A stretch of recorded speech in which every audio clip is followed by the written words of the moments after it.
Good evening and welcome to Physics for Sleep. Tonight we embark on an intellectual journey exploring the profound notion that time is just an illusion and why the past and future, in a very real sense, might not exist. Before we gently immerse ourselves in this captivating concept, I would like to know where you are at this moment. Perhaps you are gazing out from a quiet balcony at the distant city lights, or perhaps you are lying on a comfortable rug, listening to the gentle rhythm of rain against the window pane. If these deep reflections help you relax and organize your thoughts before sleep, please support the channel with a like and subscribe so others can find their way here too. Now, just breathe, allow your eyes to grow heavy, and let's begin.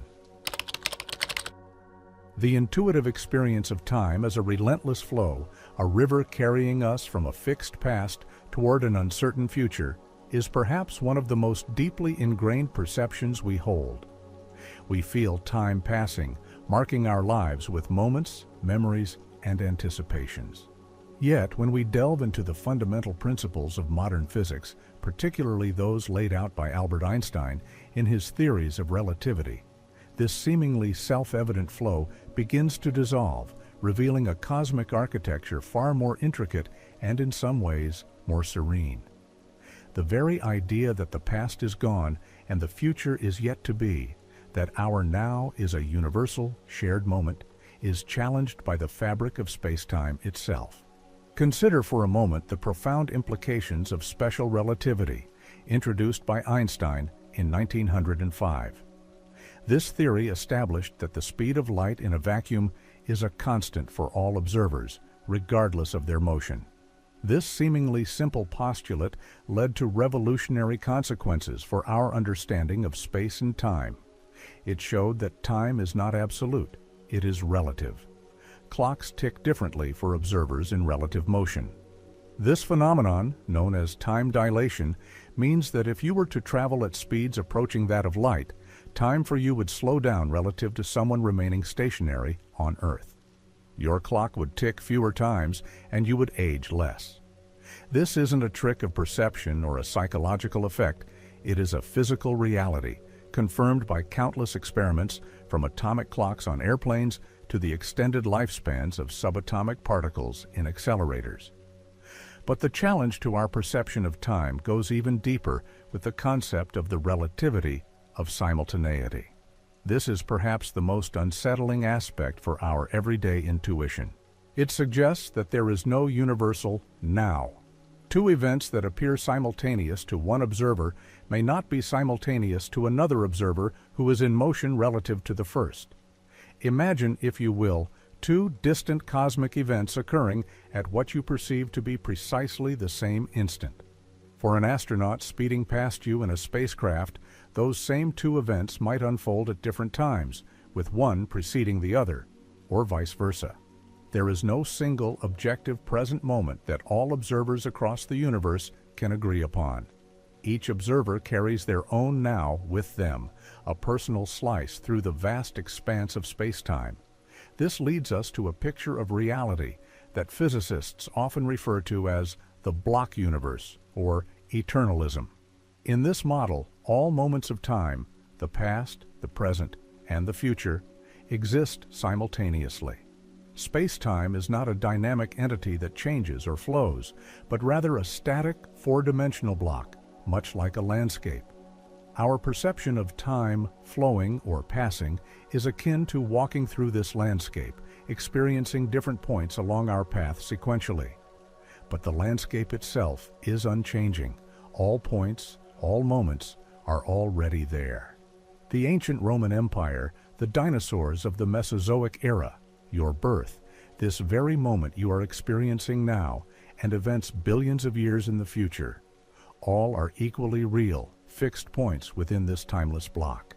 This perspective was largely formalized by Hermann Minkowski, one of Einstein's former teachers, who famously declared in 1908 that henceforth space by itself and time by itself are doomed to fade away into mere shadows, and only a kind of union of the two will preserve an independent reality.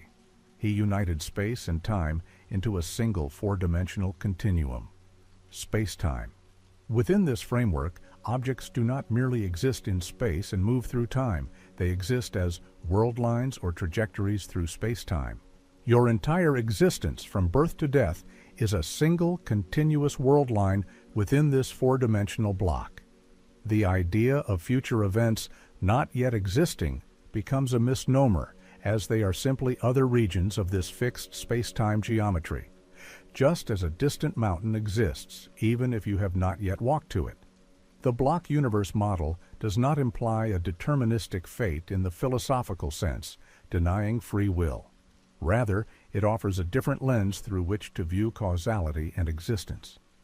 Events still cause other events, but the entire causal chain is already laid out within the block. It's a challenging concept, for it forces us to reconsider the very nature of change and our active role in it. If all moments are equally real, what then becomes of the dynamic unfolding we perceive? Our conscious experience, it is argued, is what creates the illusion of a moving now. We are, in a sense, continuously updating our perception of our position within this grand cosmic tapestry. This scientific understanding invites a deep contemplation of our place in the universe.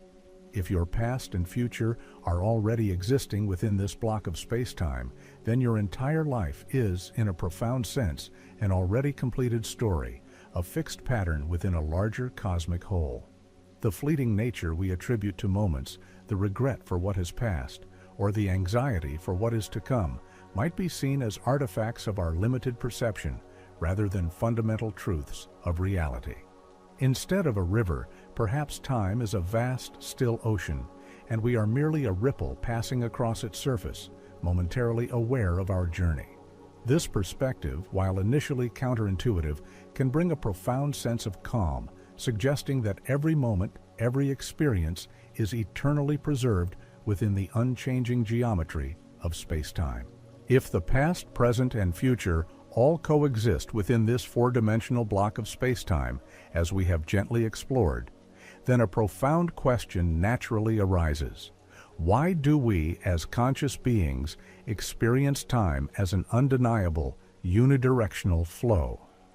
Why does the river of moments always seem to carry us forward, never backward into what has been? The answer, many physicists suggest, lies not in time itself as an active agent, but in a fundamental principle of the universe known as entropy. Entropy, at its very essence, is a measure of disorder, or more precisely, it quantifies the number of distinct microscopic arrangements that correspond to a given macroscopic state.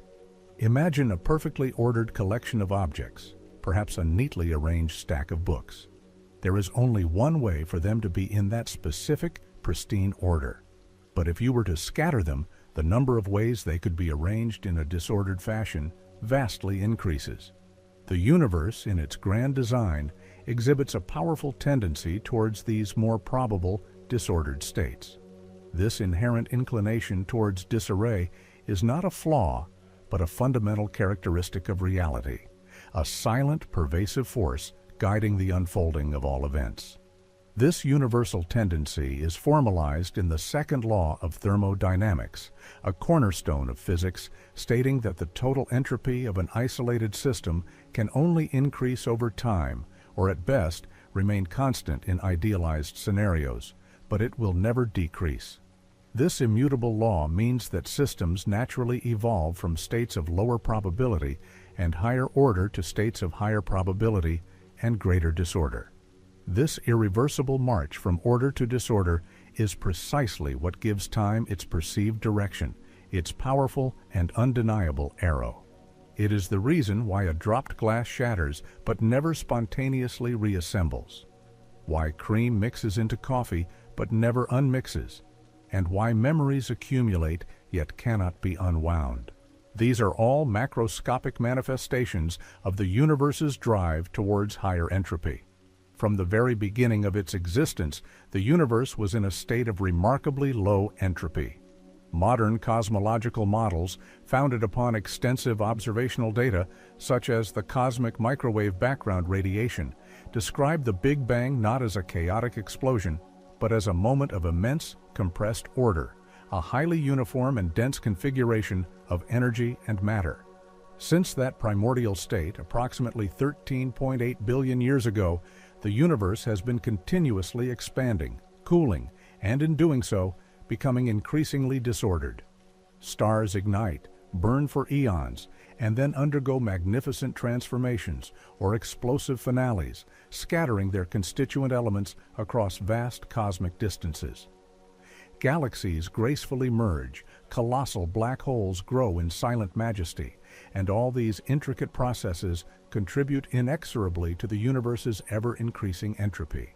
So, while the block universe model paints a picture of all moments existing simultaneously, our subjective human experience of moving through these moments in a particular forward direction is profoundly governed by this cosmic increase in entropy.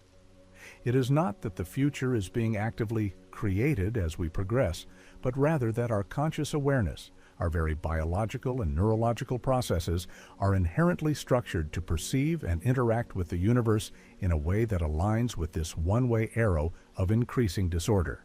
Our memories, for instance, are vivid imprints of the past, because those represent lower entropy states from which the higher entropy configurations of the present have evolved.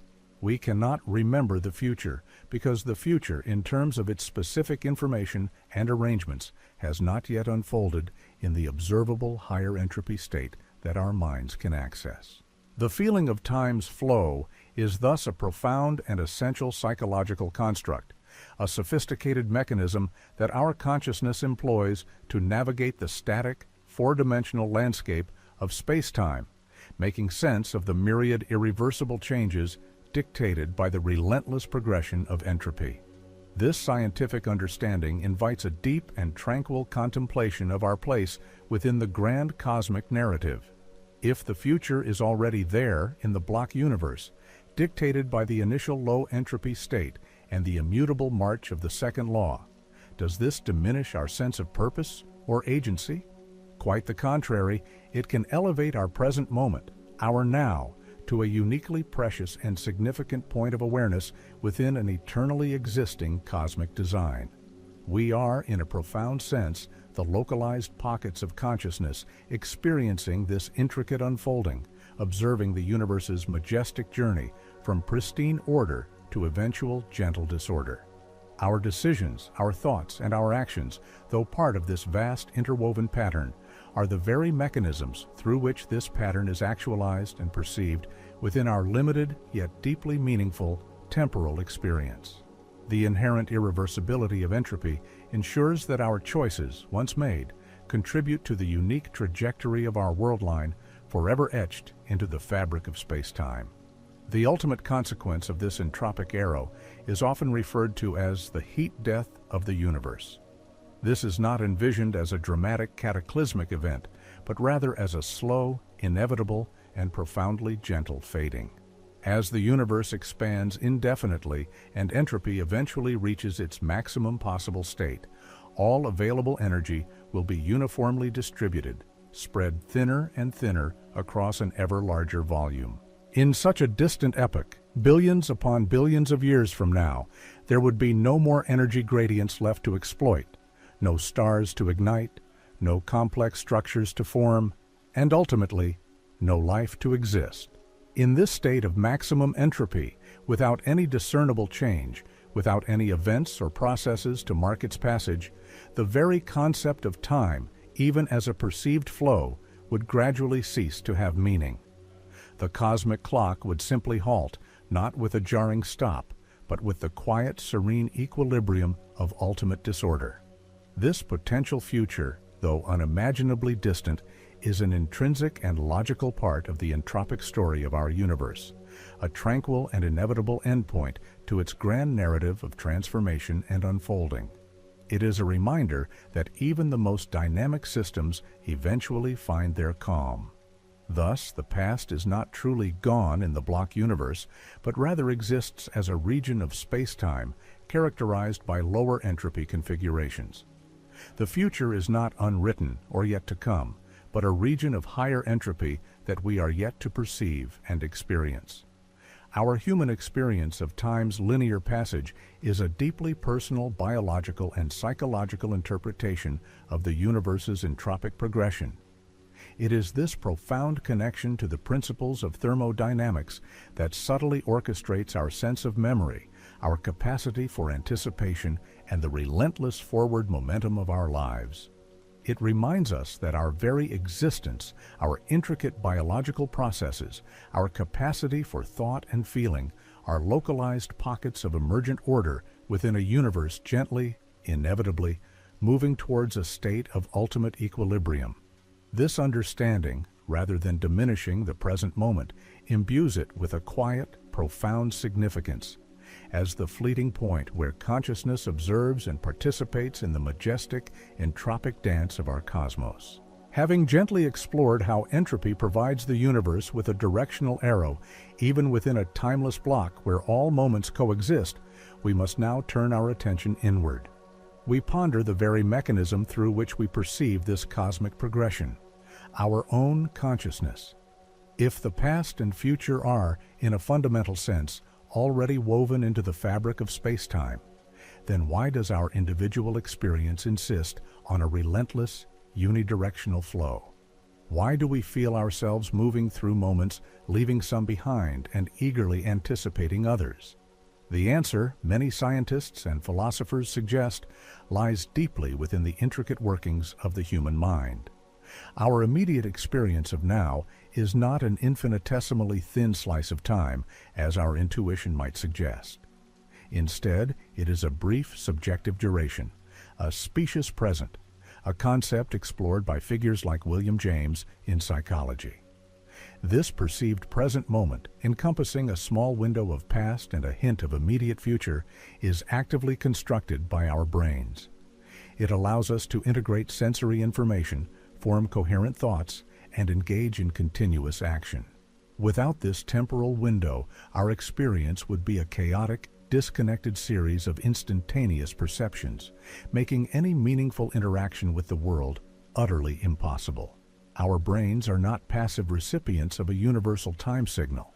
They are active architects of our personal temporal reality. Consider the remarkable capabilities of our memory. When we recall a past event, the vividness and emotional resonance can be almost as potent as the original experience. In the framework of the block universe, memory is not simply retrieving information from a past that has vanished. Rather, it is our brain's sophisticated way of accessing and reintegrating information from earlier regions of our personal worldline within the fixed geometry of space-time. Each memory, each echo of a bygone moment, serves as a neural anchor, reinforcing our subjective sense of a linear history. Similarly, our capacity for anticipation and planning for the future is our mind's powerful ability to model and predict potential higher entropy states, preparing us to interact with those regions of space-time that are yet to be consciously experienced by our now. This constant interplay between memory and anticipation creates the psychological narrative of time's flow, a deeply personal and essential mechanism for navigating existence. Neuroscientific research continues to unravel the intricate neural networks responsible for our perception of time. Studies suggest that various brain regions, including the hippocampus, prefrontal cortex, and cerebellum, work in concert to integrate sensory input, emotional context, and memory, constructing our subjective temporal experience. For example, the precise timing of neural firings allows us to distinguish between cause and effect, to sequence events, and to estimate durations. This complex interplay reveals that our sense of time is not a singular, monolithic perception, but an emergent property of distributed brain activity. It is a carefully orchestrated illusion, a necessary tool for survival and interaction within our macroscopic world. The brain, in its profound wisdom, creates this temporal framework, enabling us to learn from the past and prepare for the future, even if, at a deeper physical level, both are eternally present. This profound realization suggests that the flow of time, while undeniably real to our lived experience, is perhaps a magnificent, self-generated illusion woven by our minds. It is a highly effective, even beautiful coping mechanism that allows us to make sense of a universe where all moments eternally exist, yet are presented to us sequentially. Our consciousness, therefore, acts as a kind of spotlight, illuminating successive frames of the cosmic film, creating the sensation of movement and change.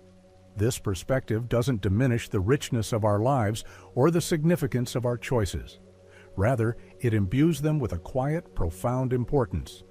Each moment we experience, each decision we make, is a unique configuration within the grand, unchanging tapestry of space-time, eternally preserved and intrinsically meaningful. Even the very act of conscious observation in quantum mechanics plays a role in defining reality. While the macroscopic arrow of time is governed by entropy, at the quantum level, the fundamental equations of physics are largely time-symmetric. This means they work equally well forward or backward in time, without a built-in direction. It is only when we, as observers, interact with a quantum system that its possibilities collapse into a definite state, giving rise to a concrete outcome. This intriguing connection hints that our conscious engagement with the world might not just perceive time, but actively participate in the unfolding of its directionality, at least in the realm of the very small. However, this is a subtle point, as the link between quantum observation and our macroscopic sense of time's flow remains an area of active, gentle scientific contemplation and exploration. Ultimately, the illusion of time's flow, sustained by our brains and reinforced by entropy, is what gives our lives meaning, purpose, and the rich narrative we cherish. It is the canvas upon which our stories are painted, allowing for growth, change, and the pursuit of knowledge. To understand that this flow is a construct, while the universe itself might be a static block, is not to devalue our existence. Instead, it offers a deeper appreciation for the intricate and elegant mechanisms of perception that allow us to experience reality in such a profound and personal way. We are the conscious witnesses, the unique observers, navigating the eternal landscape of space-time, each moment a precious, fleeting glimpse of a reality that is, in its entirety, always there. Our journey through time is thus less about moving from one ephemeral point to another, and more about awakening to the continuous, majestic presence of all that is. We have considered how our consciousness, in its remarkable complexity, constructs the illusion of a flowing present, guiding us through a space-time where all moments might eternally exist. Yet the mysteries of time deepen further when we venture into the quantum realm, where the very concept of temporal progression seems to unravel in even more profound ways. If relativity reshapes time as a dimension and entropy gives it direction, quantum mechanics introduces a startling possibility: that at the most fundamental level, time itself may not be a primary, foundational element of reality. At the heart of quantum mechanics lies a peculiar indifference to time's arrow. The fundamental equations that govern the behavior of particles and fields, such as the Schrödinger equation, are largely time-symmetric. This means they operate equally well whether time is running forward or backward. Unlike the macroscopic world, where entropy's relentless increase clearly distinguishes past from future, the quantum universe often presents a picture where events are not strictly ordered in time. Particles can exist in superpositions of states, and their evolution is described by probabilities rather than definite trajectories. This intrinsic fuzziness, this blurring of possibilities, extends even to the temporal sequencing of events, suggesting that the precise when of a quantum interaction can be far less certain than the what. This stark contrast between our everyday experience of time and its treatment in quantum theory leads to what physicists call the problem of time. When scientists attempt to unify general relativity, where time is a dynamic, interwoven dimension of space-time, with quantum mechanics, where time typically acts as a fixed external parameter against which changes occur, a deep incompatibility arises. In many theoretical approaches to quantum gravity, which seek to describe the universe at its most fundamental scale, time simply vanishes from the equations. It ceases to be a meaningful variable. One of the most famous examples of this phenomenon is found in the Wheeler-DeWitt equation, a foundational equation in quantum cosmology developed by John Wheeler and Bryce DeWitt in the 1960s. This equation, an attempt to describe the quantum state of the entire universe, strikingly contains no explicit time variable. This absence implies that the universe, at this most encompassing quantum level, is fundamentally timeless. It doesn't evolve over time. It simply is. Imagine a vast, intricate tapestry, complete in every detail with every thread and pattern already woven. We, as observers, might perceive ourselves moving across its surface, experiencing the patterns sequentially. But the tapestry itself, in its entirety, is static and unchanging. This is the profound, almost meditative image that the Wheeler-DeWitt equation subtly suggests for the cosmos. If time truly disappears at this ultimate quantum scale, then our perception of past, present, and future is not merely an illusion crafted by our brains in response to entropy, but an emergent property of a deeper, timeless reality. It means that the flow of moments, the progression of events, and the very distinction between what has been and what is yet to come are not inherent features of the universe's most basic structure. Instead, they arise from our interaction with this timeless quantum backdrop, from the way macroscopic systems coalesce and interact, giving rise to the entropic arrow that our consciousness interprets as linear time. This understanding can evoke a profound sense of liberation from the constraints of temporal anxieties. If all moments are, in essence, ever present, then the weight of the past and the uncertainty of the future might be reframed as aspects of a larger, unchanging whole. It invites us to consider our existence not as a fleeting journey through ephemeral seconds, but as an enduring pattern within a boundless, eternal design. Our individual life, with its unique sequence of experiences, its triumphs and its quiet moments, is a specific, immutable world line within this four-dimensional, timeless block. Furthermore, some quantum experiments, such as delayed choice experiments, subtly challenge our ingrained notions of causality and temporal order. These experiments suggest that an observation made in the present can, in some interpretations, influence the past behavior of a quantum particle, as if the choice of measurement retroactively determines what happened previously. While these interpretations are complex and debated, they underscore the radical departure from classical time that quantum mechanics demands. They hint that the universe at its most fundamental might be far more interconnected and less linearly structured than our everyday intuition allows, woven together in a way that transcends simple forward progression. So, when we consider the profound implications of quantum physics, our journey through time becomes an even more intricate dance. It is a dance where our conscious minds, guided by entropy, navigate a reality that, at its deepest quantum roots, might be eternally still. This timelessness does not imply stagnation, but rather a complete and holistic existence where all potential and actualized realities are perpetually held within the cosmic fabric. It is a tranquil thought, suggesting that the fleeting moments we cherish and the quiet dreams we hold for the future are not simply vanishing into an abyss, but are integral, enduring parts of an ever-present, magnificent universe. This deep contemplative peace arises from the understanding that our temporal experience, however vital to our being, is a beautiful, emergent symphony played upon a timeless quantum stage. The profound notion that time might disappear at the deepest quantum levels, as hinted by the Wheeler-DeWitt equation, presents a breathtaking vista into the very nature of existence. If the universe, at its most fundamental, is timeless, then our linear experience of moments must arise from something else entirely. This leads to the fascinating concept of emergent time, suggesting that time is not a fundamental ingredient of reality, but rather a property that emerges from the interactions and relationships of more basic, timeless constituents. Imagine a tranquil, still pond. On its surface, ripples appear, grow, and fade, creating a dance of movement and change.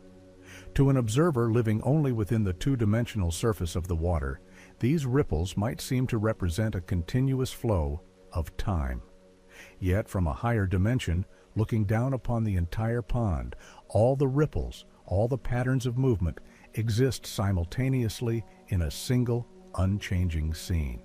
This analogy, though imperfect, offers a gentle way to visualize how time, as we know it, could emerge from a deeper, static reality. Our perception of time's passage might be akin to experiencing these ripples, a macroscopic phenomenon arising from an underlying, timeless quantum pond. This emergent view implies that time is not a separate entity, a universal clock ticking independently in the background of the cosmos. Instead, it is inextricably linked to change itself. Without change, there is no time. This perspective is often explored in theories of relational time, championed by thinkers such as Julian Barber. In this view, time does not exist independently of events. Rather, it is the sequence of events, the alterations in the configurations of the universe, that defines time. The universe is a collection of nows, of instantaneous configurations of everything within it.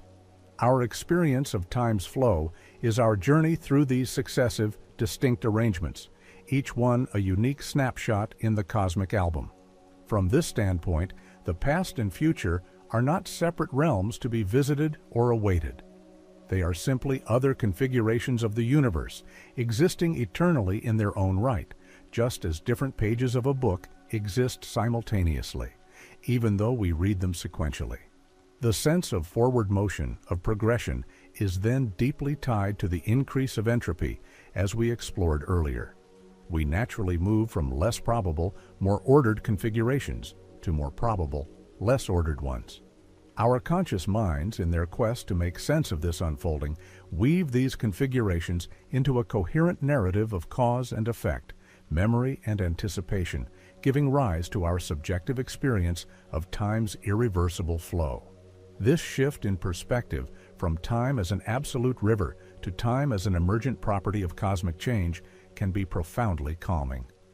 If all moments exist, then the anxieties often associated with the fleeting nature of life, the regret over past choices, or the fear of what the future holds, begin to soften. Each experience, each unique state of your being, is not lost to the void of the past, nor is it merely a potentiality of the future. Instead, it is an enduring, integral part of the universe's complete tapestry, eternally woven into the fabric of existence. Your life in its entirety is a fixed, beautiful pattern within this grand design, a testament to the intricate emergence of consciousness and experience from a timeless foundation. Consider the profound implications for our personal narrative. If your birth, your childhood, this very moment, and every future moment of your existence are all eternally present within the block universe, then your entire story is already complete. A four-dimensional sculpture in space-time. This does not negate the importance of your choices or actions, for those choices are themselves part of this eternal sculpture, defining the specific contours of your world line. Rather, it elevates each moment to a state of timeless significance. The beauty of a sunrise, the warmth of a loved one's hand, a quiet thought beneath the stars.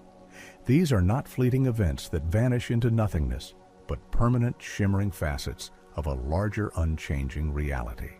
This understanding also offers a gentle lens through which to view determinism. If all events are already present in a timeless block, does this mean our destinies are predetermined? Many physicists and philosophers argue that this depends on how one defines free will. If free will is understood as the ability to make choices that are not causally determined, then a block universe might indeed challenge it. However, if free will is understood as the capacity for conscious deliberation and self-directed action, then it can coexist with a timeless universe. Our choices, our acts of will, are simply the specific events that define our world line within the block, eternally existing yet experienced by us as dynamic and self-chosen. The universe, in its deep wisdom, allows for this rich interplay of fixed reality and perceived agency. The journey through these concepts of emergent and relational time invites a quiet surrender to the universe's grand design. It encourages us to find peace in the idea that our personal timeline, with all its joys and sorrows, its growth and its stillness, is a perpetual part of the cosmos. The perceived flow of time, while a vital aspect of our conscious experience, is ultimately a magnificent illusion, a symphony played upon a timeless stage where every note, every chord, is eternally resonant. This contemplation can lead to a profound sense of interconnectedness, reminding us that we are not merely temporary travelers, but intrinsic, permanent elements within the vast, unchanging ocean of space-time. We have journeyed through the intricate landscape of space-time, from the relativity of simultaneity to the profound implications of entropy and the timelessness suggested by quantum mechanics. We've considered that time, as we subjectively experience it, might be an emergent phenomenon, a magnificent illusion woven by our consciousness to navigate a universe where all moments are eternally present. Now let us gently turn our gaze to the most intimate implications of this scientific perspective. What does it mean for our individual lives, our sense of purpose, and our very existence if the past and future do not truly vanish or await, but simply are? This realization that our perceived flow through time is akin to a spotlight moving across a vast, unchanging canvas can initially feel disorienting. We are so accustomed to seeing ourselves as travelers on a linear path, constantly leaving moments behind and striving towards new ones. Yet the block universe model, supported by the pillars of modern physics, invites us to embrace a more expansive, tranquil view. It suggests that every laughter, every quiet tear, every moment of profound connection, every thought you have ever conceived or will conceive, exists as an indelible part of the cosmos.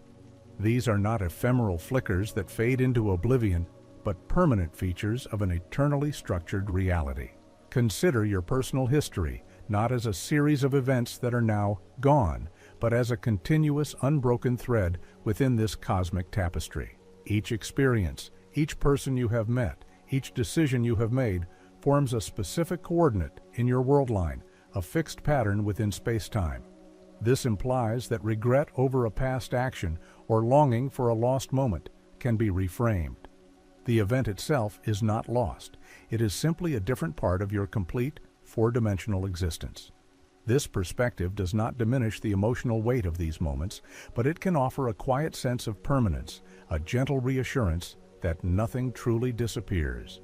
The beauty of a sunset witnessed years ago, for instance, still exists, vibrant and real, at its specific coordinates in space-time. Similarly, our hopes and aspirations for the future, our intricate plans and quiet dreams, are not merely uncertain possibilities waiting to be actualized. In the block universe, the future, in its full complexity, is already laid out. This does not mean our choices are irrelevant. Rather, our conscious decisions are the very mechanisms through which our predetermined world line unfolds. Our agency, the feeling of choosing our path, is a vital part of how we experience this eternal unfolding. It is a harmonious paradox. Our actions are both eternally fixed within the block and dynamically chosen within our subjective experience of time. This profound harmony allows us to continue striving, creating, and loving, knowing that our efforts contribute to the unique, enduring pattern of our existence within the universe. This emergent view of time, where its flow is a product of our consciousness navigating the universe's entropic progression, offers a powerful invitation to embrace the present moment. If the past is eternally present and the future is already contained within the cosmic whole, then the now becomes a singularly precious point of awareness. It is the moment where we are consciously engaged with the universe, where we perceive the unfolding of its myriad configurations. This encourages a meditative appreciation for each breath, each sensory experience, each thought that arises. It is here, in this perceived present, that we, as conscious beings, connect with the timeless reality that underpins all existence. Our ability to process information, to learn, and to grow depends on this illusion of progression, making it a functional, beautiful, and utterly essential aspect of our being. The scientific consensus, though still evolving, suggests that our intuitive sense of a flowing time universe's inherent properties. It is a testament to the remarkable sophistication of the human brain, which constructs a coherent narrative from the fundamental stillness of space-time. This understanding, far from being cold or abstract, can imbue our lives with a sense of profound wonder and interconnectedness. We are not separate from the cosmos, but an intrinsic part of its eternal story, each of us a unique expression of its fundamental laws. Our journey through this perceived linear time is therefore a magnificent dance, a beautiful illusion that allows the universe to experience itself, moment by precious moment. This deep contemplation can lead to a quiet, serene acceptance, allowing us to rest in the knowledge that our existence is, in every sense, timeless and enduring. The understanding that time, as a linear progression, might be a profound illusion emerging from deeper, timeless realities, invites us to reconsider our relationship with existence itself. We have touched upon the block universe, where all moments coexist, and how entropy lends a directionality to our perception, while quantum mechanics hints at a fundamental timelessness. Now, let us gently delve into the deeper philosophical and personal resonance of this perspective, exploring how it reshapes our comprehension of reality and our place within its boundless, eternal tapestry. If every event, every configuration of matter and energy, from the universe's fiery genesis to its ultimate, tranquil heat death, is already present within a four-dimensional block, then the very concept of becoming takes on a new hue. We are not merely moving into an uncertain future. We are, in a deeper sense, unfolding along a predetermined path that is already etched into space-time. This is not to say that our choices are meaningless, quite the contrary. Our choices, our moments of conscious deliberation and action, are precisely the defining features of our unique world line within this block. They are the intricate patterns, the vibrant colors that make up our individual thread in the cosmic fabric. The feeling of making a decision, of exercising free will, is itself an integral part of this eternal unfolding, a profound and necessary illusion that allows us to experience agency and growth within a timeless reality. This reinterpretation of time can offer a profound sense of peace. The burdens of the past, the regrets that often weigh upon the human spirit, can be viewed differently. Those moments are not lost or irrevocably gone. They exist immutably in their specific coordinates within space-time.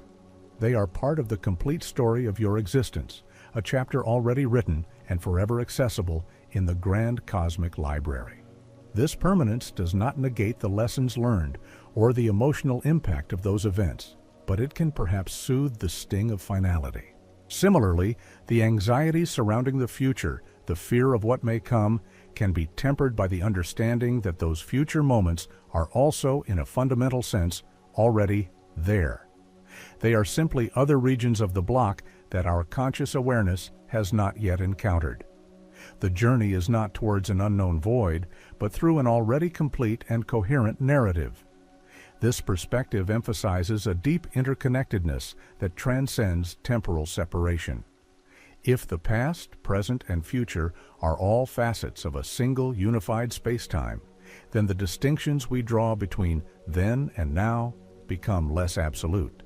The light from a distant star, reaching us billions of years after it was emitted, is not merely a messenger from a bygone era.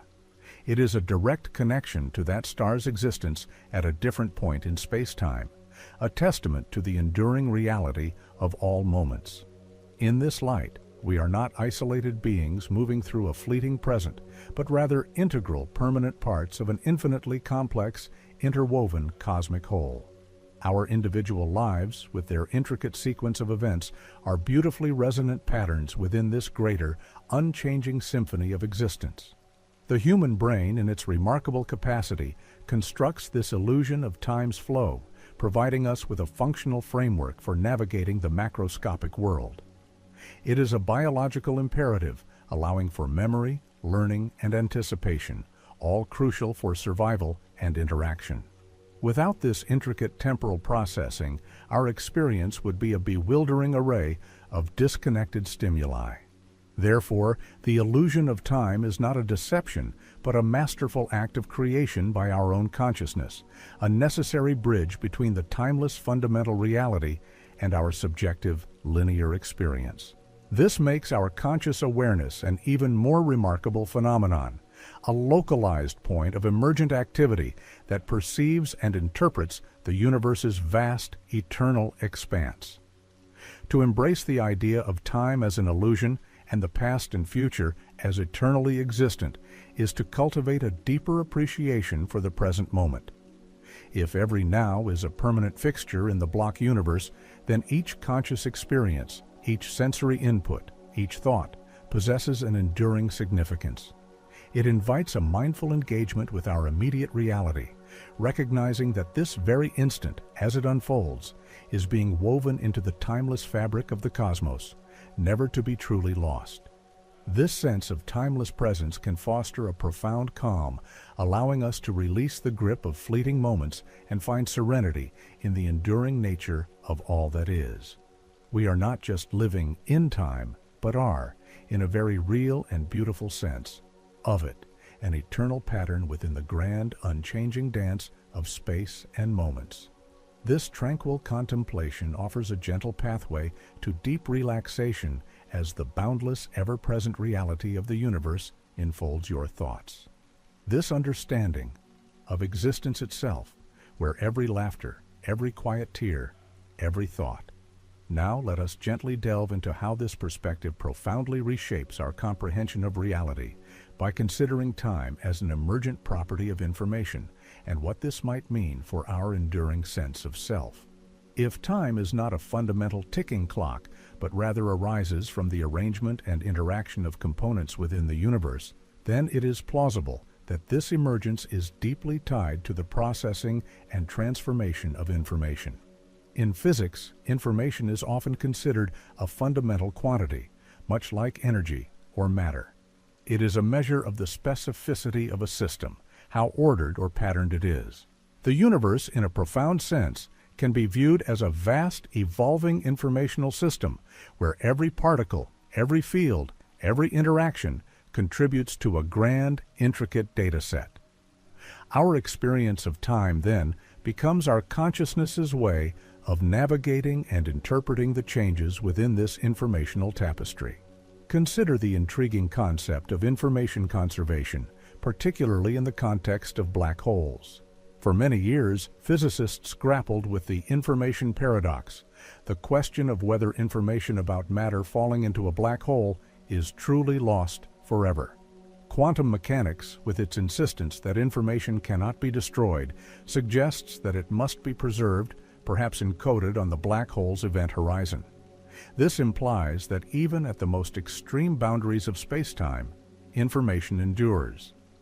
If information is indeed a constant, resilient aspect of the universe, then time's apparent passage might simply be the rearrangement or the unfolding of this conserved information into new, discernible configurations. Our perception of a past and a future becomes our mind's interpretation of these informational states, distinguishing between what has been processed and what is yet to be observed. From this viewpoint, our very identity, our unique self, can be understood as an extraordinarily complex informational pattern.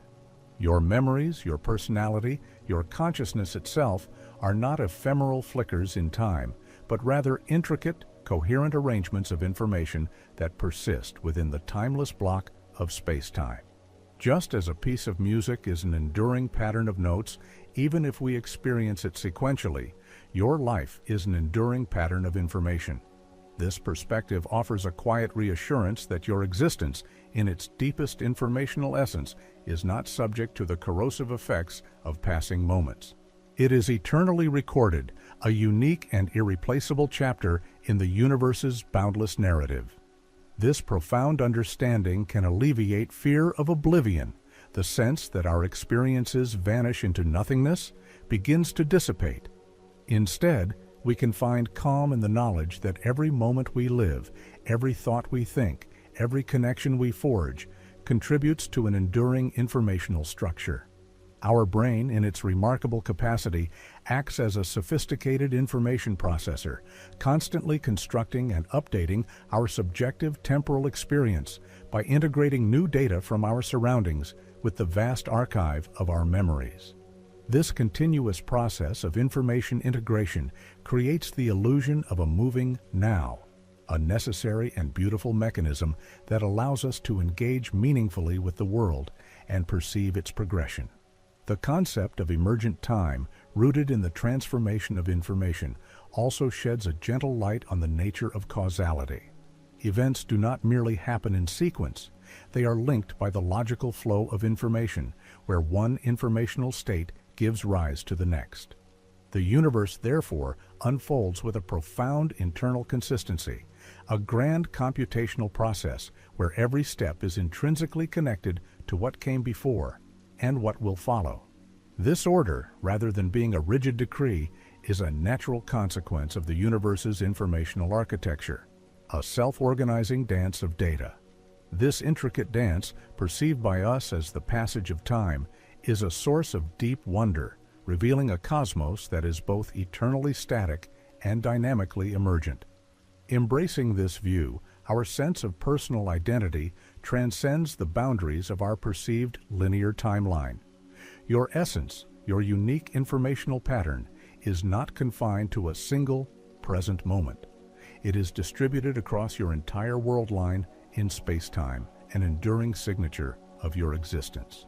This can foster a profound sense of continuity and belonging, a quiet understanding that you are an integral, permanent part of the universe's informational fabric.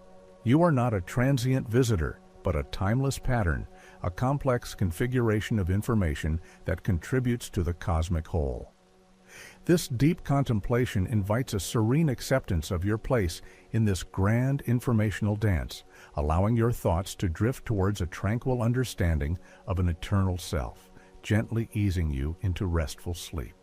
Expanding upon this gentle understanding of time as an emergent property of information, we find ourselves at a profound crossroads where the grand scientific theories converge with our deepest personal questions about existence and meaning. If our individual lives, from the earliest stirrings of consciousness to our final breath, are indeed enduring informational patterns within a timeless block universe, then our sense of self gains a remarkable permanence. Your unique story is not fleeting, but a fixed, intricate design, perpetually present within the cosmic fabric. This perspective gently challenges the fear of oblivion, suggesting that the essence of who you are, the sum of your experiences and memories, is not erased by the passage of perceived time. Instead, it is eternally inscribed, a testament to the universe's capacity for intricate self-organization and the emergence of consciousness. This can bring a quiet comfort, a deep reassurance that your personal narrative, with all its nuances and complexities, is a permanent fixture in the grand, unchanging architecture of reality. The concept of free will, often seen as antithetical to a deterministic block universe, also finds a nuanced interpretation within this framework. If all moments are already there, one might ponder if our choices are truly our own or merely preordained events unfolding along a fixed world line. However, our subjective experience of making choices, of deliberating, and of acting upon those deliberations is undeniably real. From the perspective of emergent time, this experience of agency is not negated, but rather becomes an intrinsic and essential component of the universe's informational unfolding. Your conscious decision-making process is itself a complex informational interaction, a crucial part of the pattern that defines your unique trajectory through space-time. The choice is not a deviation from a fixed path, but rather the very act of defining that path, a dynamic interplay between your emergent consciousness and the eternal structure of the cosmos. This allows for a tranquil acceptance of both the grand, unchanging nature of reality and the profound significance of our individual will. This deep contemplation invites us to cultivate a profound and sustained appreciation for the now. Always present, then the current moment is not merely a transient point on a line, but our unique window of conscious interaction with the entirety of existence. It is the place where the timeless meets the experienced, where the vast informational tapestry of the universe is consciously perceived and interpreted by our minds. This perspective encourages mindfulness, prompting us to immerse ourselves fully in each sensory detail, each thought, each emotion, knowing that this precise configuration of your awareness is a singular and enduring part of the cosmic whole. The fleeting beauty of a starlit night, the gentle rhythm of your breathing, the quiet hum of your own thoughts. These are not momentary occurrences, but eternal facets of a boundless reality, continuously revealing themselves through the lens of your conscious perception. The implications extend to our understanding of interconnectedness. If time as a separator of events is an illusion, then the distance between us, not just in space but in moments, begins to dissolve.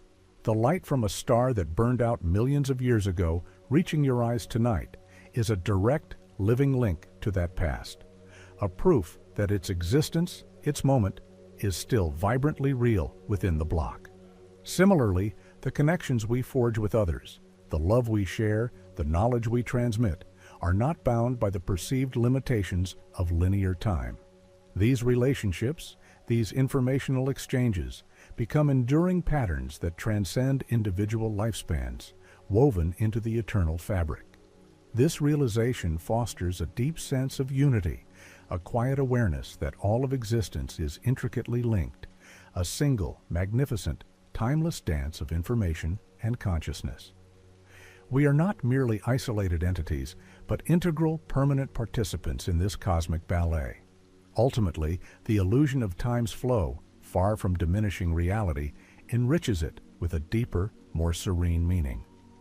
It is a grand narrative, a beautiful construct that enables our consciousness to navigate and appreciate the universe's profound complexity.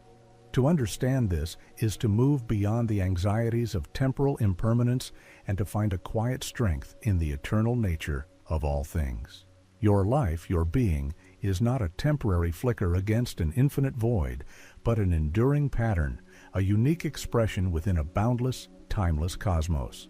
This tranquil understanding can gently guide your thoughts, allowing them to settle into a profound calm as you become one with the eternal presence of the universe. As we gently drift from these profound contemplations, letting the intricate dance of relativity, entropy, and quantum timelessness settle within our minds, we arrive at a quiet understanding. The river of time, with its seemingly relentless flow of past to future, might be a magnificent illusion, a beautiful construct of our consciousness navigating an eternally present cosmos. Every cherished memory, every moment of joy, every quiet reflection is not lost to the past, but rather an indelible pattern, forever woven into the boundless fabric of space-time. May these deep thoughts about the illusion of time carry you into a world of tranquil sleep. Remember that the universe is an astonishing, timeless tapestry, and your unique thread, your conscious experience, is an eternal, precious part of it. Fall asleep with this feeling of serenity and endless knowledge, knowing that in the grand design, all moments simply are.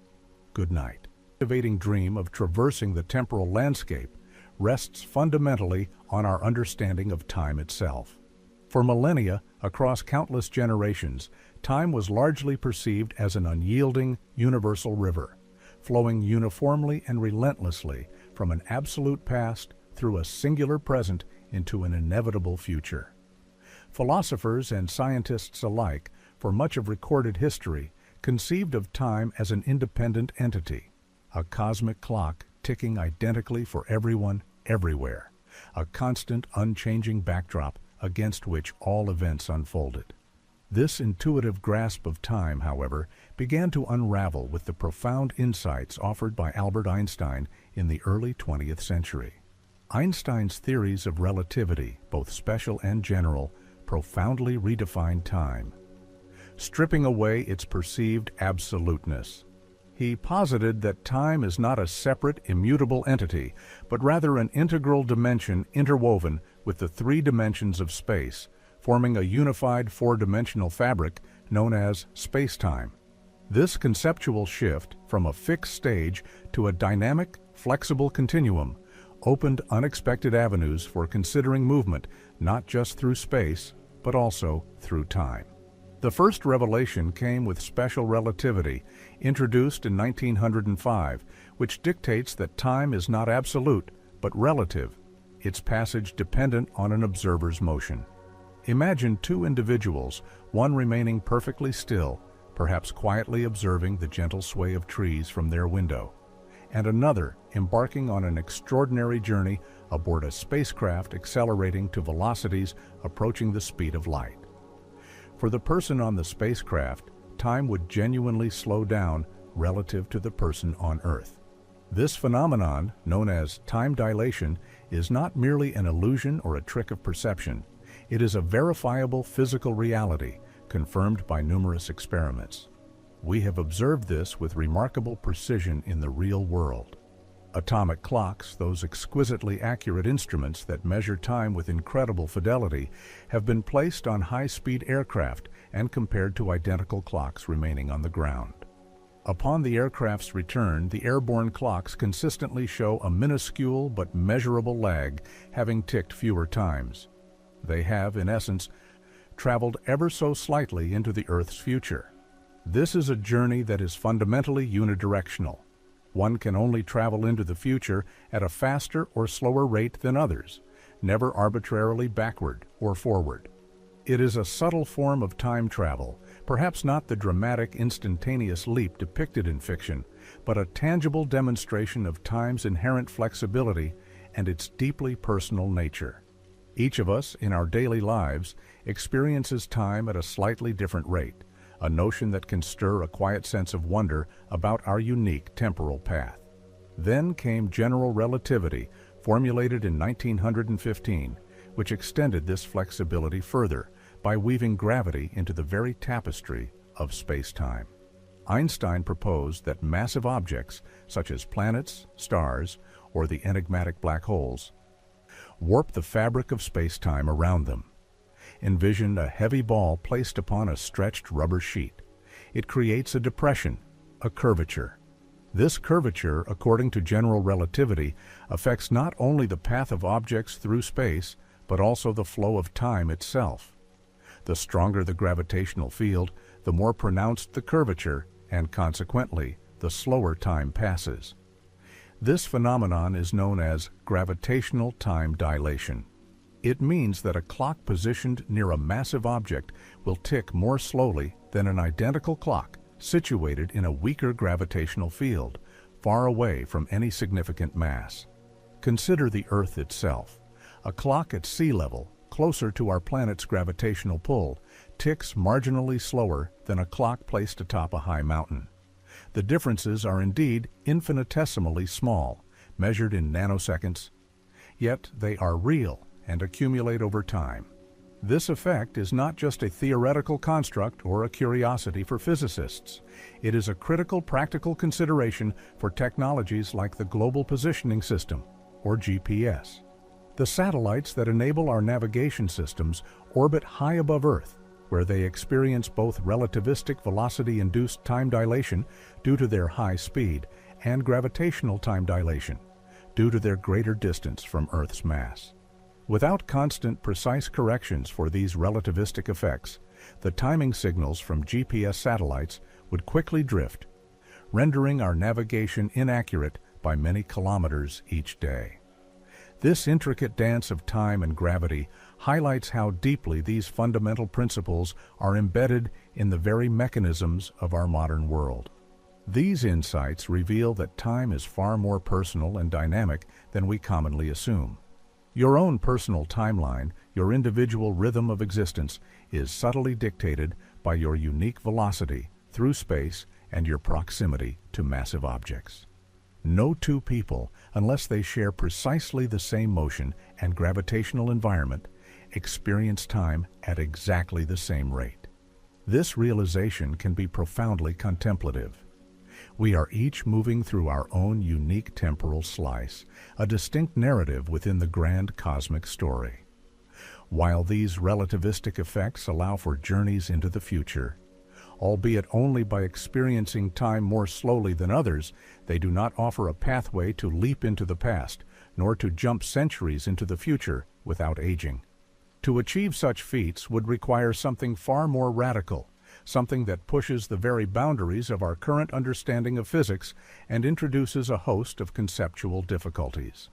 The true challenge of time travel, then, is not simply altering the rate at which time passes relative to another, but rather the ability to choose a specific destination in time, to navigate backwards or forwards with intention, much like navigating through physical space. The physics of relativity, particularly general relativity, does hint at theoretical possibilities for such journeys through the concept of closed time-like curves, or CTCs. These are paths through space-time that loop back on themselves, allowing an object or person to return to their own past. Mathematicians and physicists, including the renowned logician Kurt Gödel, explored such solutions to Einstein's equations, demonstrating that in certain highly theoretical space-time geometries, CTCs could exist. However, the conditions required for such curves are extreme. To bend space-time sufficiently to create a traversable path to the past would require immense amounts of energy and exotic forms of matter, perhaps far exceeding anything we could ever harness. One of the more popular theoretical constructs for time travel involves traversable wormholes, also sometimes referred to as Einstein-Rosen bridges. These hypothetical tunnels through space-time could, in theory, connect two distinct points in space-time, allowing for rapid travel across vast distances or even into different moments in time. However, the stability and traversability of such a wormhole would necessitate the presence of exotic matter with negative energy density. This is a substance that, while not strictly forbidden by the laws of physics, remains purely hypothetical and incredibly difficult to conceptualize, let alone produce. Its existence would challenge our conventional understanding of energy and mass, requiring a region of space where energy is less than zero. Such requirements are not merely engineering challenges. They are fundamental hurdles rooted in the very fabric of physics, suggesting that true, arbitrary time travel might be either impossible or profoundly improbable. One of the immediate consequences of considering such past-directed time travel is the emergence of profound logical inconsistencies, famously known as time travel paradoxes. The most well-known is the grandfather paradox, which posits a scenario where a time traveler ventures into the past and inadvertently prevents their own grandfather from meeting their grandmother. If this were to happen, the time traveler's parent would never be born, and consequently, the time traveler themselves would never exist. But if the time traveler never existed, they could not have gone back in time to prevent their grandfather from meeting their grandmother. This creates a logical contradiction, a causal loop that seems to invalidate the very possibility of past-directed time travel within a single, consistent timeline. It highlights our deep-seated reliance on the principle of causality, the idea that cause must always precede effect. If one could freely alter the past, the entire causal structure of the universe would be profoundly undermined, potentially leading to an incoherent reality where events simply cannot logically unfold. Many physicists find such paradoxes to be compelling arguments against the feasibility of backward time travel. They suggest that if time travel to the past were indeed possible, the universe must possess some inherent mechanism to prevent such contradictions from ever arising. This mechanism could be a form of chronology protection, a term coined by the brilliant theoretical physicist Stephen Hawking. The chronology protection conjecture posits that the laws of physics themselves conspire, perhaps through some as yet unknown principle, to prevent the formation of closed time-like curves. It suggests that any attempt to create a time machine would inevitably fail, perhaps due to a catastrophic energy buildup or the spontaneous appearance of destructive quantum fluctuations, effectively safeguarding the consistency of history. Another fascinating, albeit speculative perspective on these paradoxes involves the idea of parallel universes, or the multiverse. In this view, if a time traveler were to go back and alter an event, they would not be changing their own past, but rather creating a new, alternate timeline or branching off into a different universe where that altered event becomes the new reality.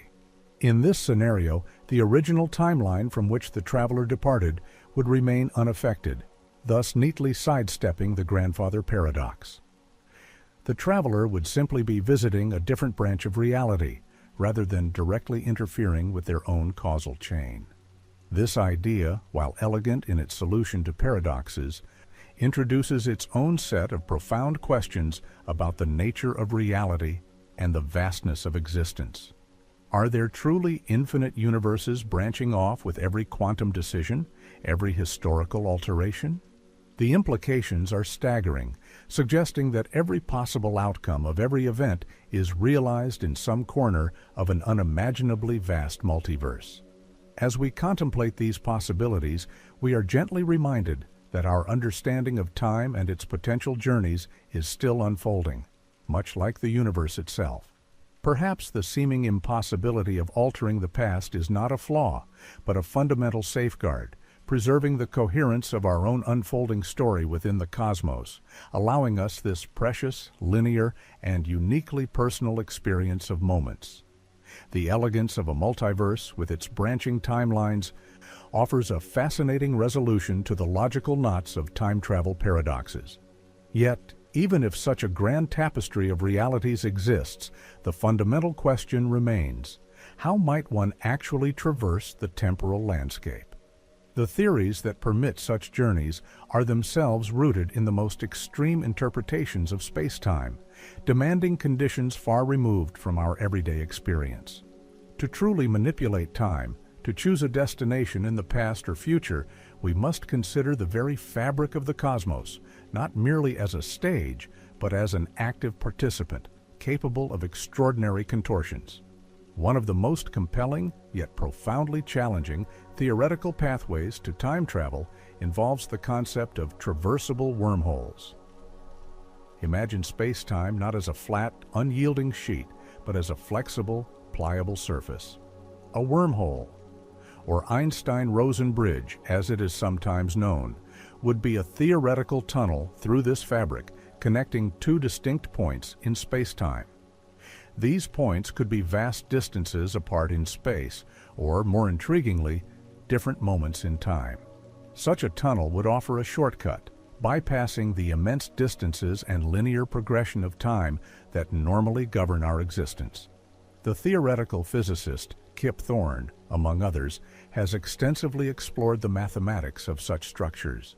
For a wormhole to be traversable, however, it would require stabilization by a very peculiar substance: exotic matter.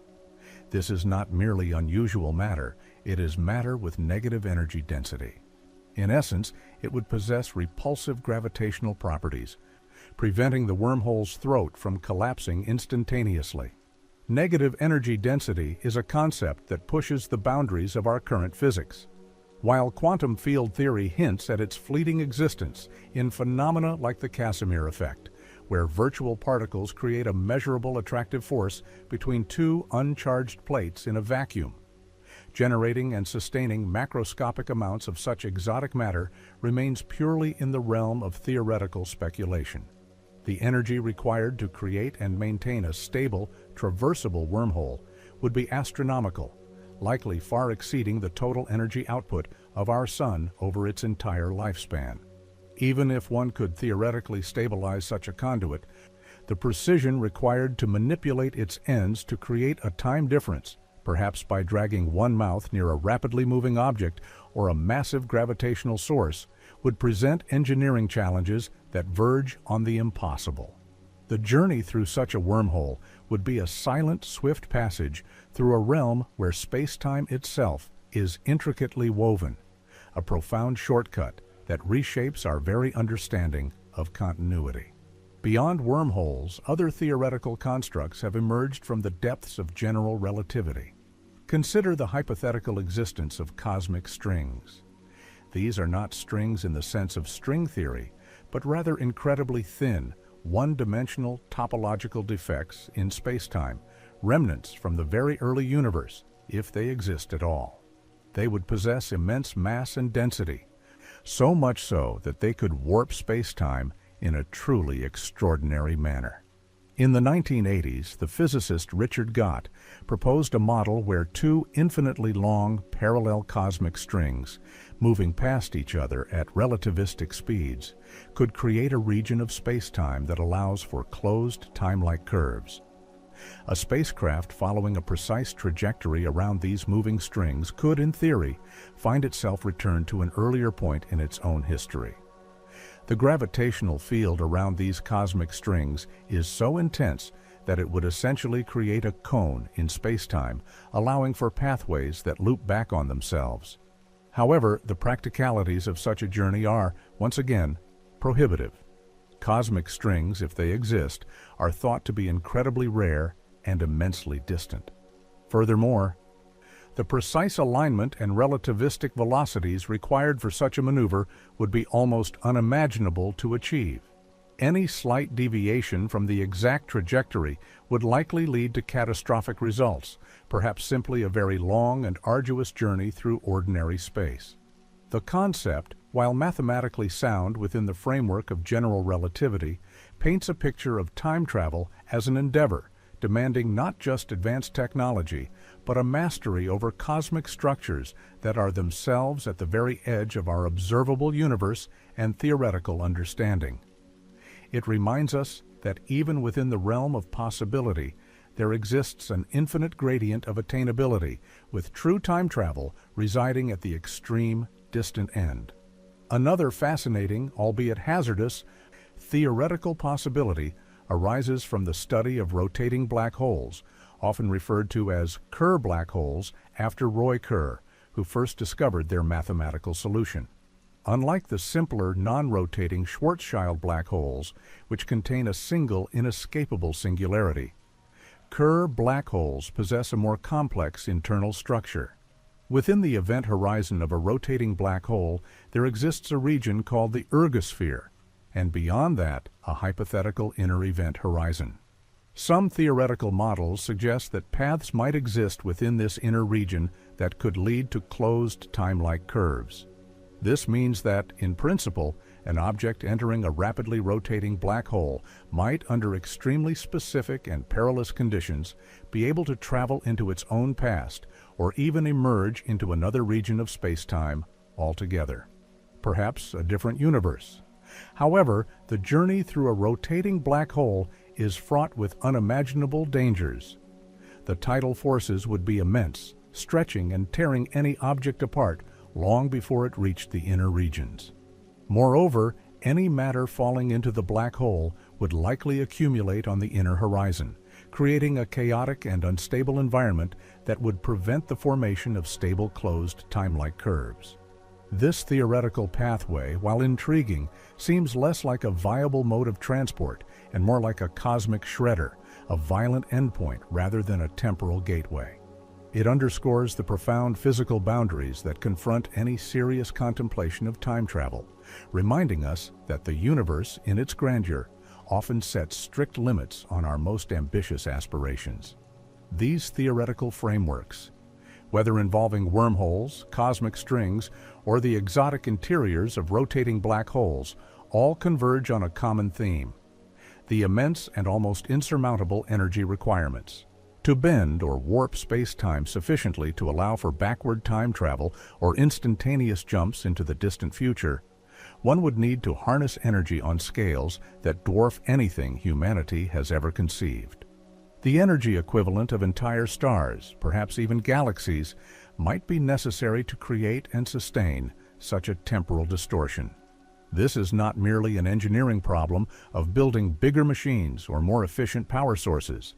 It is a fundamental challenge rooted in the very laws of physics, specifically the interplay between mass, energy, and the geometry of space-time, as described by general relativity.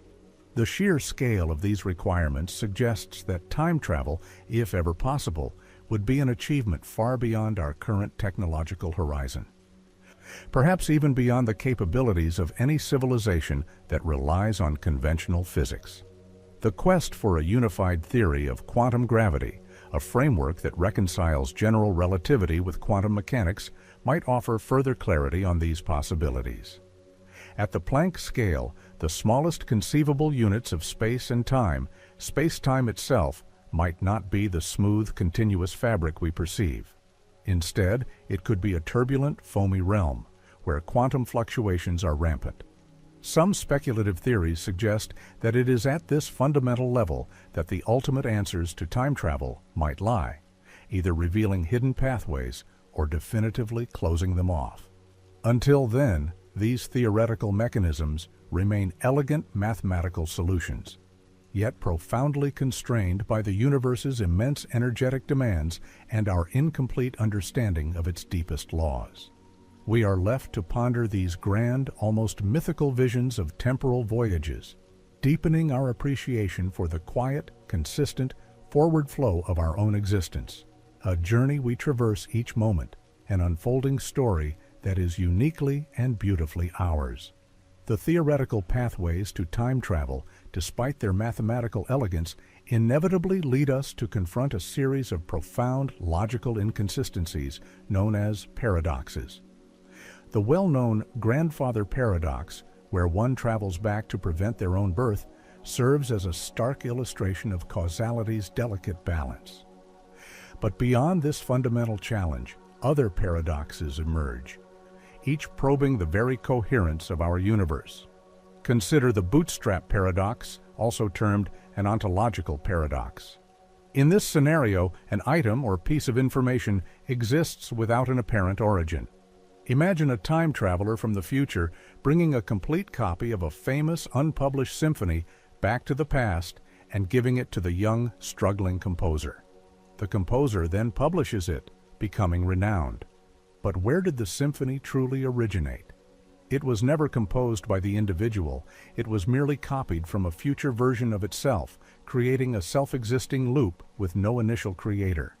This kind of paradox doesn't involve altering events in a destructive way, but rather suggests a universe where information or objects can exist without a beginning, challenging our intuitive understanding of creation and origin. Such paradoxes force us to ponder the very nature of free will and determinism.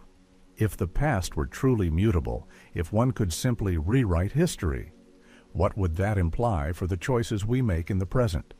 Would our decisions truly be our own, or would they be subject to an endless cycle of revision by future selves?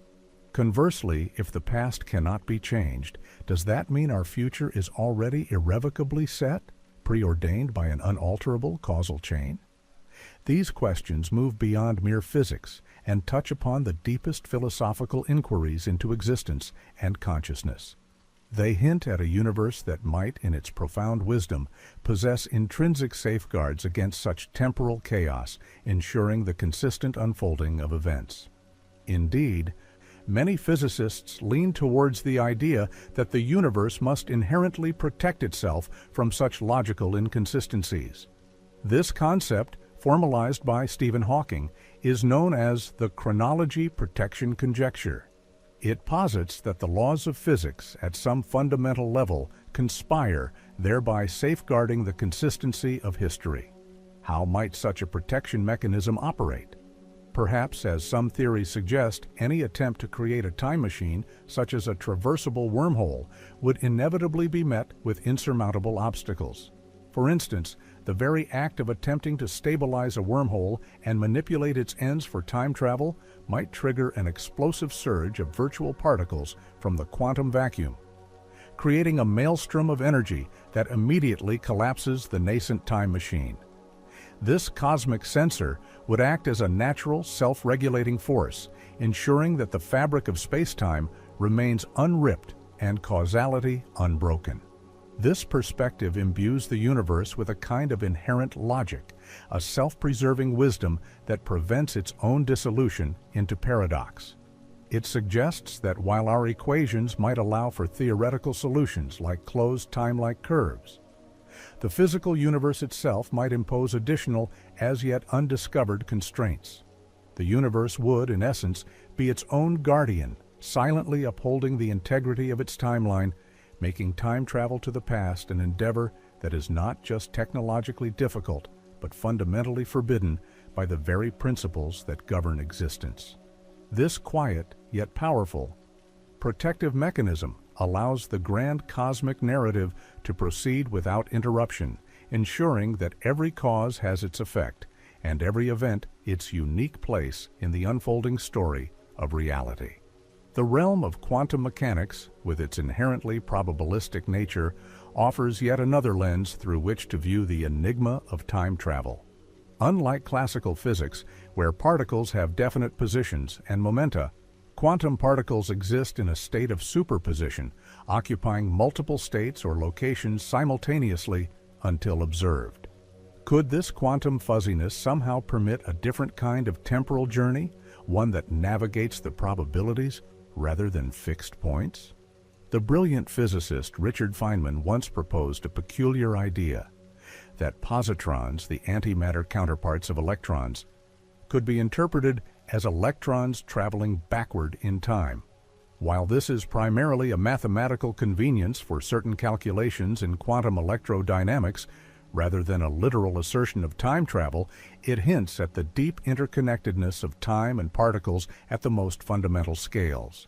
Furthermore, the concept of quantum entanglement, where two particles become linked regardless of the distance separating them, has sometimes been mistakenly associated with time travel or faster-than-light communication. However, scientific consensus confirms that entanglement, while profoundly strange, cannot be used to transmit information instantaneously and thus offers no shortcut through time. What quantum mechanics does suggest, however, is that reality itself is more fluid and less deterministic than we perceive. The many worlds interpretation, for example, posits that every quantum measurement causes the universe to split into multiple parallel realities, each representing a different possible outcome. If this interpretation holds true, then a time traveler altering the past would not create a paradox, but simply branch off into a new universe, leaving their original timeline undisturbed. This would transform time travel from an act of rewriting history into an act of universe hopping, navigating the vast tapestry of a multiverse where every possibility is realized somewhere. Yet, even in such a grand, branching multiverse, the energy requirements for traversing these timelines would remain immense, and the practicalities of choosing a specific branch or destination utterly baffling. The inherent randomness of quantum events, the very foundation of this multiverse concept, might paradoxically make precise, intentional time travel even more elusive. It compels us to consider how our own consciousness, our subjective experience of a linear passage of moments, aligns with these deeper, stranger realities.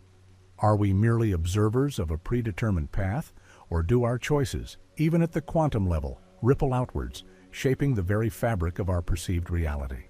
These are questions that deepen our contemplation, revealing that the mystery of time is as much about our inner experience as it is about the external cosmos.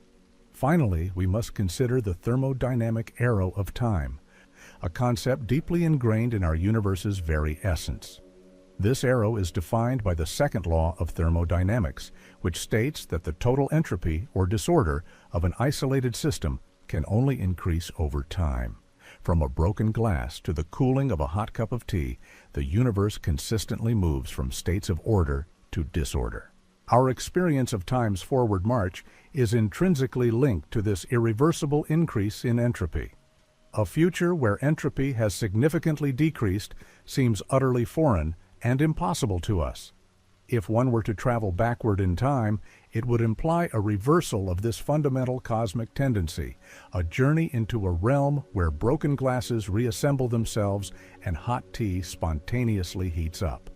Such a reversal of entropy would require an extraordinary violation of the known laws of physics, demanding a universe that fundamentally operates differently than our own.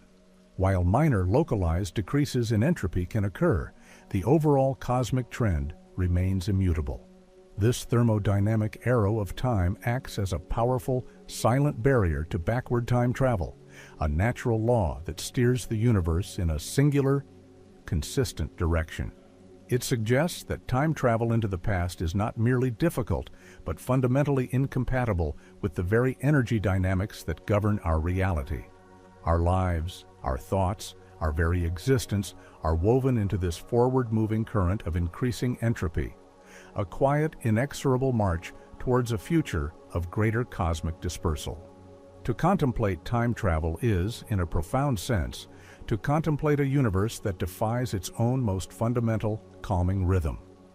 The thermodynamic arrow of time, that quiet, persistent march towards increasing disorder, paints a picture of a universe with a unidirectional flow. It suggests that reversing time, truly going backward, would require a universe fundamentally different from our own.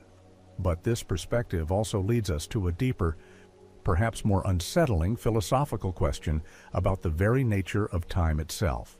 Is time a flowing river, a ceaseless current carrying us from moment to moment, or is it a vast, unchanging landscape where every instant is already laid out? This brings us to a concept known as eternalism, often visualized as the Poirot block universe. In this profound view, deeply inspired by Albert Einstein's theories of relativity, the past, the present, and the future are not fleeting moments that disappear into non-existence as they pass. Instead, they are all equally real, existing simultaneously as fixed points within a unified four-dimensional space-time block. Imagine space-time not as a dynamic, evolving canvas, but as a colossal, unchanging crystal, where every event, from the blazing birth of the first star to the quiet rustling of leaves outside your window, to the very thoughts you are contemplating right now, is already etched into its eternal structure. Our subjective perception of time flowing or passing is merely our consciousness moving along a specific, predetermined path through this pre-existing block, experiencing these fixed moments in a linear sequence. It is akin to an observer watching a complete film reel. All the individual frames of the film exist at once on the reel, but the viewer experiences them sequentially as the projector moves, creating the illusion of progression. This perspective does not necessarily imply that our choices are predetermined in a rigid, fatalistic sense, but rather that the full, intricate tapestry of events, including all decisions and their consequences, is already woven, and we are simply experiencing our unique thread of it, moment by moment. The comfort in this thought lies in the assurance that no moment is truly lost. Every cherished memory, every fleeting joy, every quiet reflection exists eternally within this grand cosmic architecture. If the block universe model truly reflects the nature of reality, then the very idea of time travel takes on a dramatically different yet equally compelling meaning. It would not be about altering a fluid past or stepping into an unwritten future that has yet to coalesce. Instead, it would be about somehow shifting our position, our conscious awareness, within this fixed four-dimensional space-time block. Traveling to the past in this context would be less about changing what has happened and more about finding a different frame in the cosmic film and inhabiting it, perhaps observing it, but not necessarily interacting with it in a way that generates paradox. This interpretation inherently resolves the dreaded grandfather paradox, for instance, because the event of your grandfather meeting your grandmother, and indeed your own existence, are all unalterable components of the fixed space-time geometry. Any attempt to change the past would either be impossible within this fixed structure, or perhaps your actions would already be accounted for within the pre-existing causal loops, leading to an outcome that is entirely self-consistent. Such a deterministic flavor can be both profoundly calming in its assurance that nothing is truly lost and the universe maintains its integrity, and deeply challenging to our cherished sense of agency and free will. It prompts us to reflect on whether our sense of choice is merely an emergent property of our consciousness navigating a predetermined path. This eternalist perspective further deepens our appreciation for the relativity of simultaneity. a cornerstone of Einstein's special relativity, which we touched upon earlier. If there is no universal now, no single, shared present moment that stretches uniformly across the vast expanse of the cosmos, then the very notion of a time traveler arriving at the same time in a distant past or future becomes immensely more complex. Your now is exquisitely unique to your specific frame of reference, your velocity through space, and your precise location within a gravitational field. So, when a hypothetical time traveler speaks of visiting the year 2200, they are referring to a specific coordinate in space-time relative to their own starting point and inertial frame. For an observer in a different galaxy, moving at a vastly different speed, or even one merely high above Earth in orbit, that 2200 might correspond to a dramatically different cosmic moment, a different slice of the space-time block. This profound insight dissolves the intuitive idea of a single, objective past or future to visit, replacing it with a rich, complex mosaic of personal, relative temporal experiences, each valid within its own context.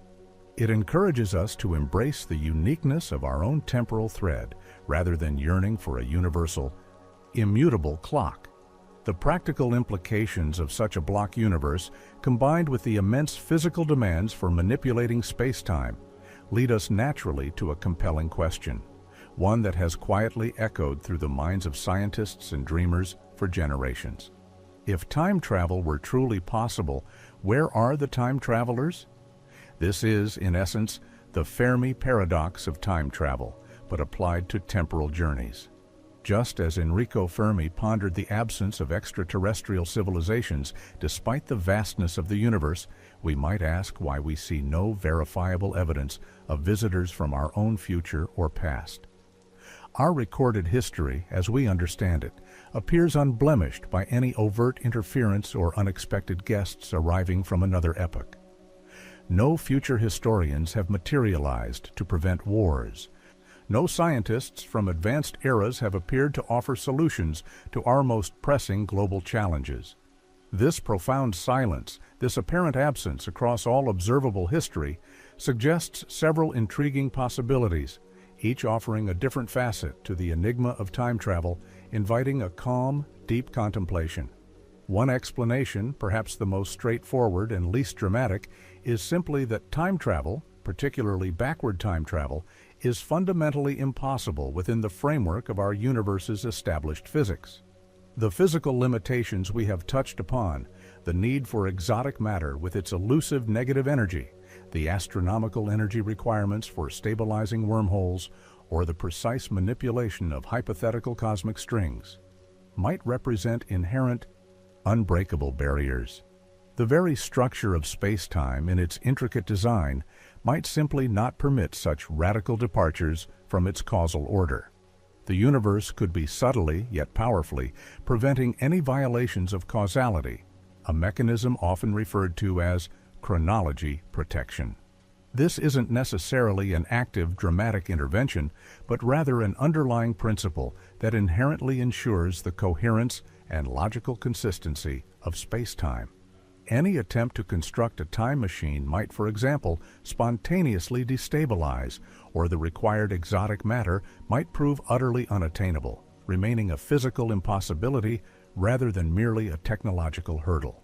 This quiet, self-regulating nature of reality would thus preserve the integrity of our timeline, ensuring that the unfolding narrative of existence remains singular and free from paradoxical disruptions, allowing for a tranquil, ordered progression of moments. Another possibility, one that harmonizes beautifully with the relativistic understanding of time, is that time travel is indeed possible, but strictly limited to journeys into the future. As we previously explored, time dilation, a verified phenomenon of special and general relativity, allows individuals to experience time at different rates. By traveling at velocities approaching the speed of light or residing in regions of intense gravitational fields, one can effectively accelerate their passage through time, arriving in the future relative to those who remained in a weaker gravitational field or at slower velocities. This form of unidirectional time travel is not only permitted by physics, but has been experimentally confirmed with atomic clocks. Perhaps the universe only allows for this kind of temporal journey, a one-way street where the past is forever sealed and the future can only be reached by accelerating our passage through it. This would mean that any future civilization, no matter how advanced, could only observe our past, never intervene to change it. They would be perpetual witnesses to our history, but forever unable to alter its course, much like we observe the light from distant stars, seeing them as they were, not as they are, in this very moment. This idea offers a unique sense of comfort, a gentle reassurance that our present choices hold genuine weight, unburdened by the specter of future revisions. Our individual lives, then, become unique trajectories, irreversible and deeply significant in their own unfolding within this vast, forward-moving cosmos. Then there is the more speculative, yet intellectually stimulating, idea that time travelers might indeed exist, but their presence is either entirely undetectable by our current means, or they adhere to an exceptionally strict non-interference policy. Perhaps advanced civilizations have long mastered the art of temporal displacement, but profoundly understand the risks and ethical implications of altering the past. They might operate from the deepest shadows of existence, observing without ever revealing themselves, or their technology might be so far beyond our current comprehension that we simply cannot perceive their subtle influence. Imagine a highly sophisticated researcher observing a delicate ecosystem. The individual organisms within that system are largely unaware of the scientist's presence, even if the scientist is subtly influencing their environment through controlled experiments. Similarly, time travelers might be present, but operating on a scale or in a manner that falls completely outside our current observational capabilities, making their absence of detection a testament to their discretion or the sheer advanced nature of their methods, rather than an outright impossibility of the act itself. This line of thought can lead to a contemplative sense of hidden layers of reality, a universe teeming with unseen temporal navigators, moving through the quiet currents of time, their silent journeys weaving through the tapestry of our existence without disturbing its delicate threads. Finally, we return to the profound concept of the multiverse, a theoretical framework that offers an elegant resolution to the persistent time travel paradoxes.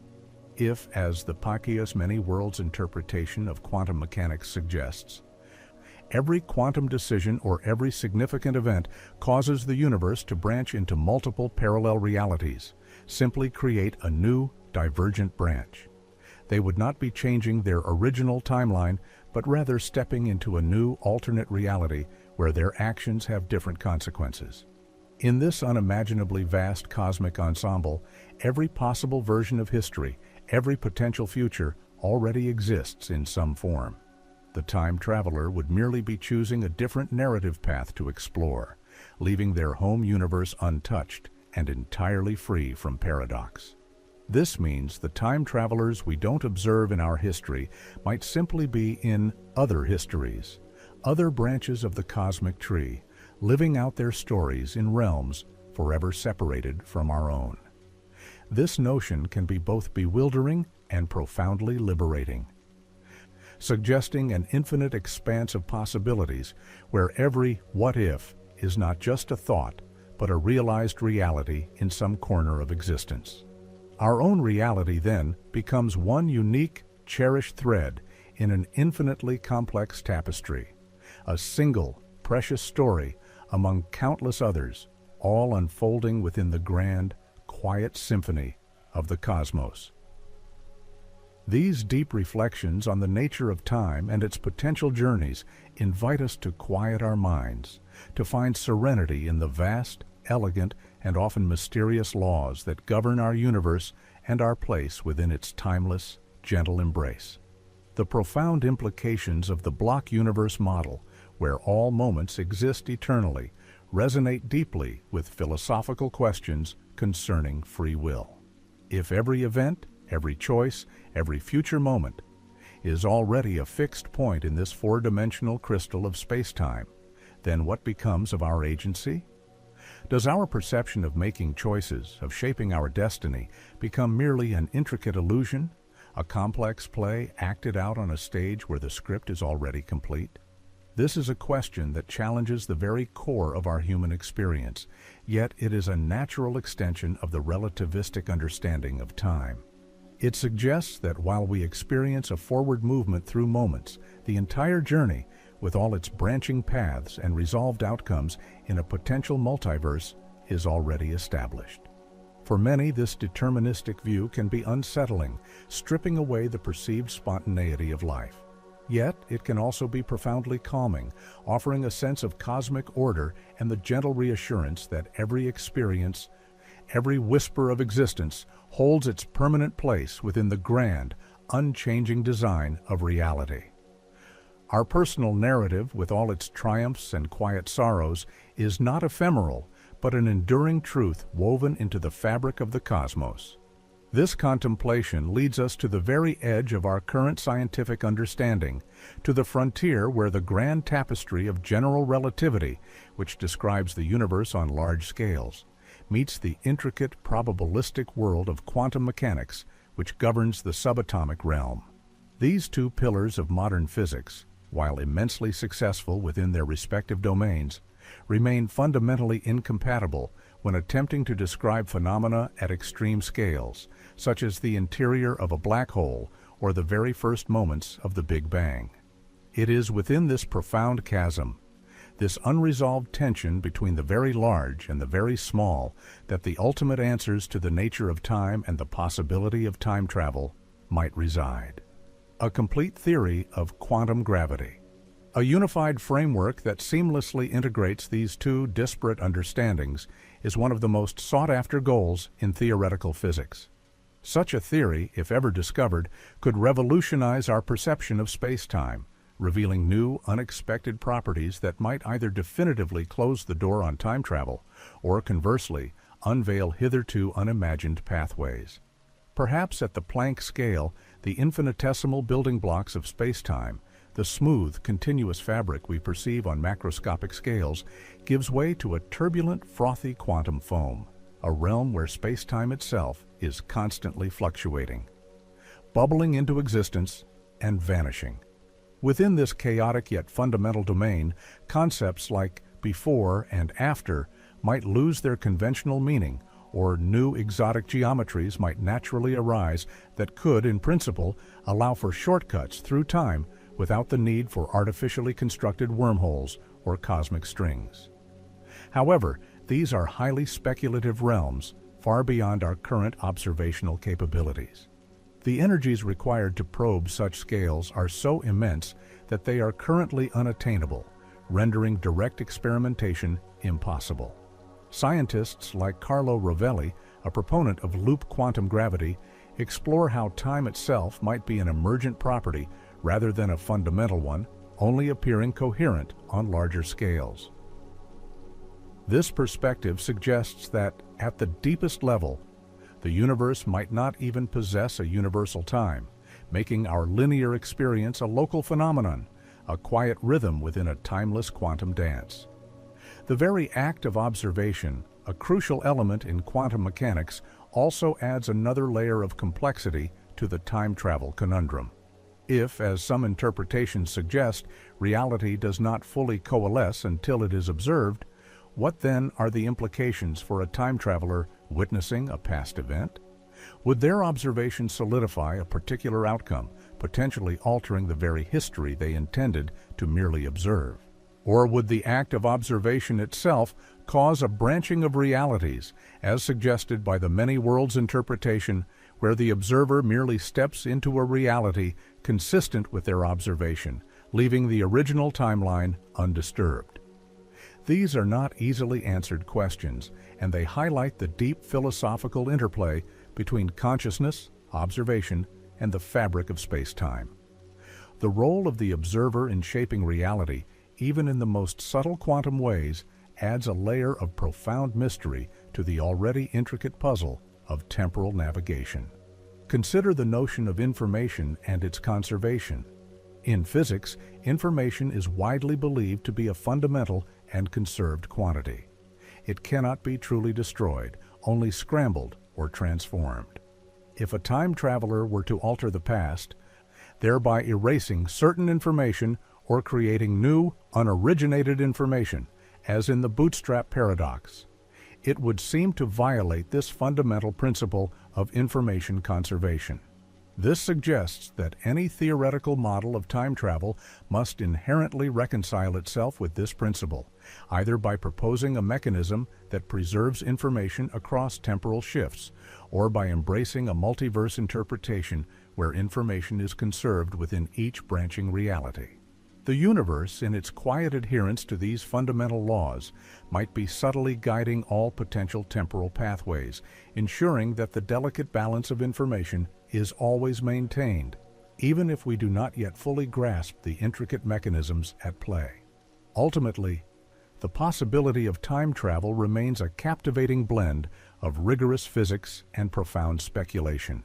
While the relativistic effects of time dilation offer a genuine, albeit limited, form of journey into the future, the more ambitious dream of traveling arbitrarily through time, especially into the past, encounters formidable physical barriers and logical paradoxes. These challenges lead many scientists to conclude that such journeys are either impossible or would require a radical reevaluation of our most fundamental physical laws and cosmic constants. Yet, the very act of contemplating these possibilities, of pushing the boundaries of our understanding, deepens our appreciation for the intricate beauty and elegant constraints of the universe. It reminds us that our linear experience of time, this steady forward flow of moments, is a precious and perhaps unique aspect of our existence, a quiet journey through a cosmos that continues to hold its deepest secrets close. As we drift into the tranquil depths of night, let these thoughts remind you of the profound yet calming wonder embedded in the very fabric of time.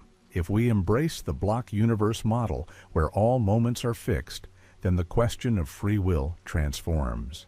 Our perception of choice, of an open future, becomes our conscious experience of navigating our own trajectory through a pre-existing space-time. It is as if the entire symphony of our lives has already been composed, every note and pause perfectly placed, and we are merely playing our part, experiencing the music as it unfolds. This can be a deeply comforting thought, suggesting that every moment, every feeling, every interaction is an eternal part of a grand, unchanging cosmic design. It means that the laughter and the quiet tears, the profound insights and the simple joys are not ephemeral, but permanent fixtures in the fabric of reality. This understanding invites a profound serenity, a release from the anxieties of an uncertain future, as we realize that the universe in its entirety is already complete, and our place within it is beautifully, inextricably woven. And what of the nature of consciousness itself within this block universe? If time does not flow in an objective sense, but is a dimension akin to space, then our subjective experience of a linear progression of now constantly moving into the future demands explanation. Scientists and philosophers grapple with the idea that consciousness might be the mechanism that creates this illusion of flow, continually selecting and experiencing consecutive slices of the space-time block. Our minds, in this view, are not passively carried by the river of time, but actively creating our perception of its current. This present moment then becomes a localized phenomenon, a spotlight of awareness moving across the static landscape of existence. This perspective, though challenging to our everyday intuition, offers a contemplative space to consider the extraordinary power of our own minds, capable of weaving a dynamic narrative from an underlying static reality. It highlights the deeply personal and subjective nature of our temporal experience, a unique rhythm dictated by the intricate geometry of the cosmos around us. The implications for time travel in such a fixed, eternal universe are equally profound. It would not be about physically changing the past, for that past is already an immutable part of the block. Instead, it might involve a form of perception or consciousness shifting, allowing us to view or experience different moments within the block without altering them. Imagine a library containing every book ever written and every book yet to be written. A time traveler in this library wouldn't rewrite a book. They would simply read a different one, a different section of the cosmic narrative. This passive observation could avoid all the logical paradoxes that plague active past-directed time travel, such as the grandfather paradox or the bootstrap paradox. The information remains consistent, simply accessed from a different point within the eternal structure. This offers a peaceful resolution to those logical knots, suggesting that the universe maintains its inherent order even when confronted with the most extraordinary possibilities. The concept of information conservation, a cornerstone of physics, finds a natural home in the block universe. If all events, past, present, and future, already exist, then information is never truly created or destroyed. It is simply part of the eternal arrangement. This means that the universe, in its quiet elegance, inherently upholds its fundamental laws, preventing any temporal journey from causing a true information paradox. The delicate balance of existence is preserved not through active intervention, but through its very design. This understanding deepens our appreciation for the subtle yet robust consistency of the cosmos, a place where even the most fantastical ideas find their boundaries within logical frameworks. We are invited to marvel at this intricate design, where even the wildest dreams of temporal navigation are constrained by an underlying, calming order. And so, as we reflect on these concepts, the possibility of time travel shifts from a simple fantasy to a complex interplay of physics and philosophy. While the dramatic leaps of science fiction may remain elusive due to the immense physical demands, the subtle forms of time travel, like time dilation, are already a part of our reality. The philosophical implications of a block universe, of fate and free will, and the profound role of consciousness in shaping our perception of time invite a quiet, contemplative wonder. It reminds us that our journey through moments is not merely a linear progression, but a deeply personal unfolding within an eternal, magnificent cosmos. Our contemplation of the block universe, where every moment from the past to the future eternally exists, naturally leads us to ponder the implications for causality. If all events are already laid out, then the very notion of altering the past, as depicted in many tales of temporal adventure, presents a profound challenge to the universe's inherent logical structure. This brings us to a fascinating concept known as the Novikov self-consistency principle, a theoretical safeguard proposed by the astrophysicist Igor Novikov. This principle suggests, then any actions undertaken by a time traveler would necessarily be consistent with the pre-existing history. In essence, you could never travel back and change an event because your journey and any actions you took would already be an integral, unalterable part of that history. Imagine a scenario where a time traveler attempts to prevent a historical event, perhaps a minor one, like stopping a book from being published. According to Novikov's principle, if they were to travel back to burn the manuscript, they would find that, through a series of coincidences or unforeseen obstacles, they are simply unable to complete the task. Perhaps the fire fails to ignite, or they are accidentally delayed, or the manuscript is found and republished immediately. Their very attempt to alter the past would be part of the mechanism that ensures the past remains unchanged. This is not to say that the universe actively intervenes with a conscious will, but rather that the physical laws themselves would naturally steer events towards self-consistency. Any trajectory through space-time that leads to a paradox, such as the grandfather paradox, would simply be forbidden by the underlying physics. It's a universe that self-corrects, a cosmic loom that weaves its tapestry without allowing any threads to become entangled in logical contradictions. Such a consistent universe offers a quiet stability, a reassurance that the intricate causal chain of existence, from the grand cosmic events to the most intimate personal moments, remains unbroken and eternally coherent. This principle elegantly addresses the paradoxes by eliminating the possibility of a truly mutable past within a single timeline. It implies that if you were to travel back in time, your presence and actions would already be accounted for in the historical records that led to your decision to travel. You wouldn't be changing history, you would be fulfilling it. This deterministic flavor, while potentially challenging to our sense of absolute free will, offers a profound sense of cosmic harmony. It suggests that the universe is a perfectly self-contained narrative where every loop of time is inherently stable, every cause and effect perfectly interwoven. The implications extend to any information or objects brought back through time, resolving the bootstrap paradox we discussed. If a time traveler were to bring a symphony from the future to the past, the Novikov principle would imply that this act was always destined to happen, and the symphony's origin is simply a self-consistent loop within space-time, with no singular initial creation point outside of time itself.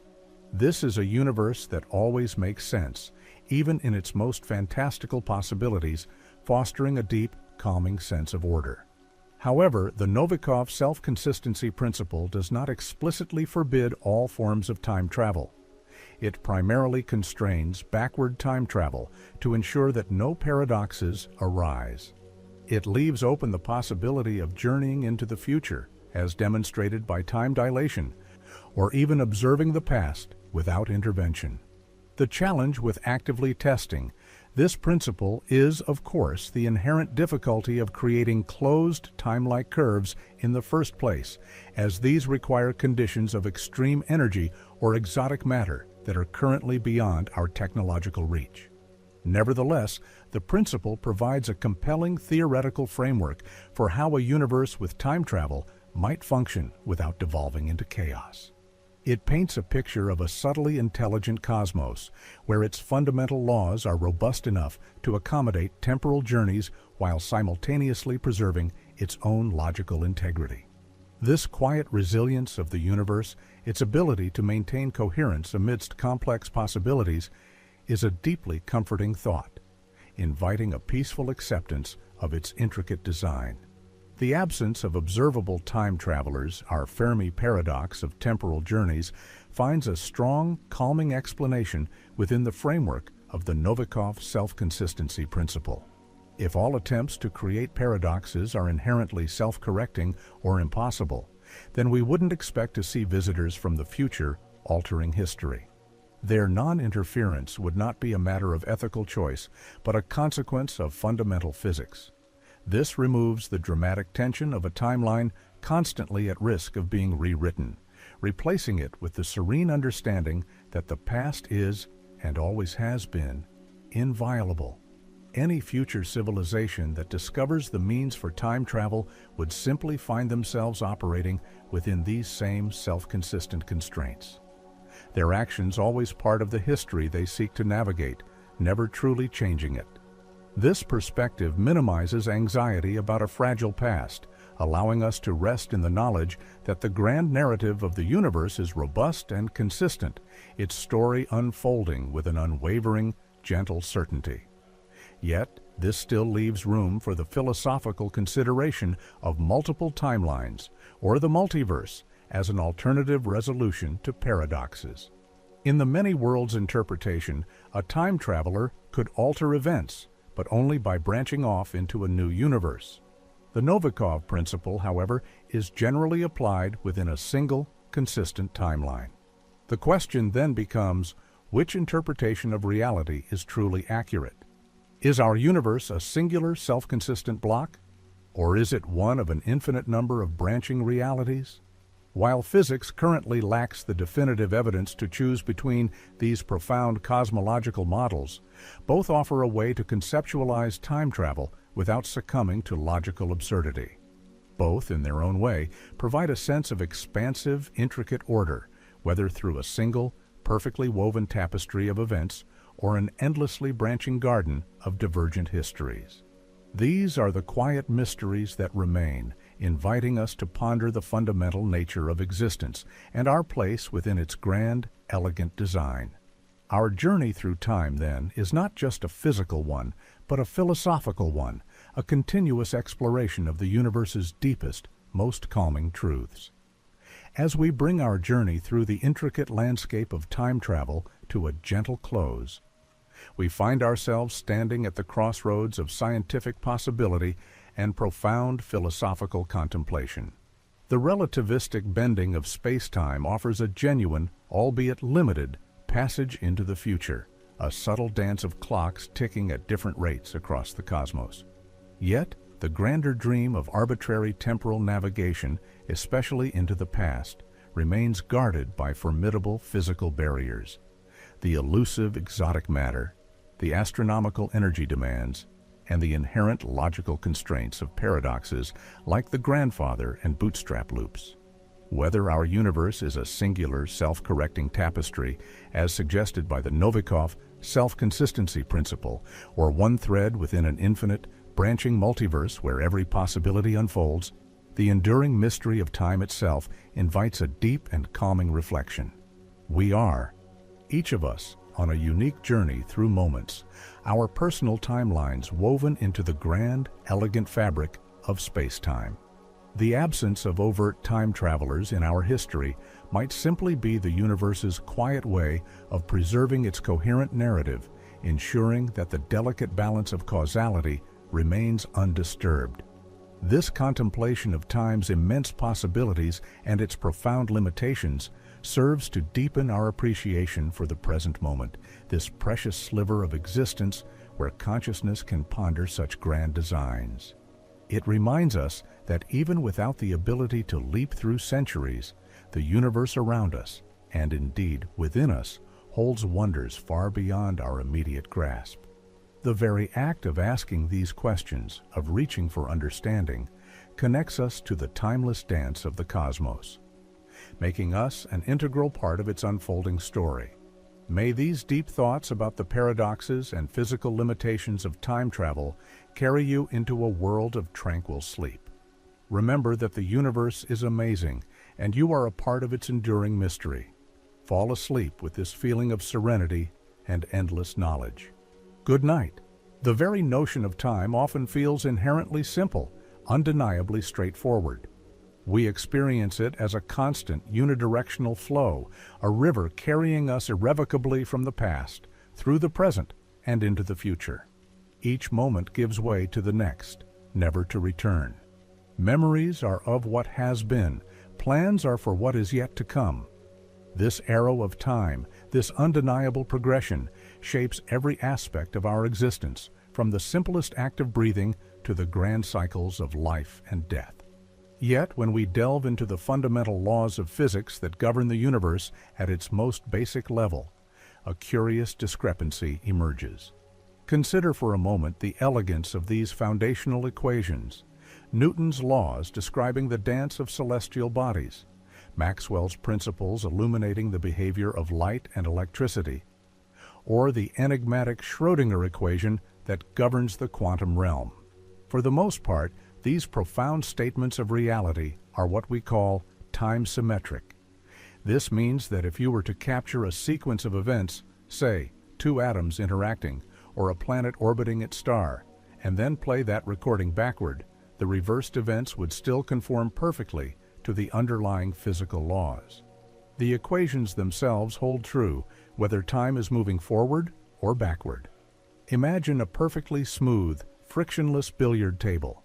If you watch two balls collide and then magically reverse the film, the uncollision would look just as physically plausible as the original. There is no intrinsic mathematical preference for one direction of time over the other in these microscopic interactions. Even the most intricate quantum phenomena, at their core, display this reversibility. If we could perfectly reverse all particle velocities and quantum states, the system would, in principle, return to its initial configuration. So, if the universe's most elementary rules are indifferent to time's direction, why does our everyday world, the world of our subjective experience, exhibit such an unyielding, persistent arrow? Why does a dropped teacup shatter into countless fragments, but never spontaneously reassemble itself? Why does the sugar dissolve into your tea, evenly distributing its sweetness, yet never spontaneously reform into a neat cube at the bottom of the mug? These familiar observations, these gentle yet firm dictates of reality, point towards a deeper, emergent principle that dictates the flow of time for all macroscopic systems. From the grand spiral of a galaxy to the quiet fading of a memory. This profound question leads us to one of the most powerful and far-reaching concepts in all of science: entropy and the second law of thermodynamics. Entropy, at its heart, can be thought of as a measure of disorder, or more precisely, a quantification of the number of different microscopic arrangements a system can assume while still appearing the same from a larger macroscopic perspective. It's about probability, about the sheer overwhelming likelihood of certain states over others. A single macroscopic state, like a room, can correspond to a vast number of microscopic states, each representing a unique arrangement of its constituent particles. Let us gently visualize this. Imagine a child's playroom. In the morning, perhaps, it is meticulously tidy, toys neatly stacked, books arranged on shelves.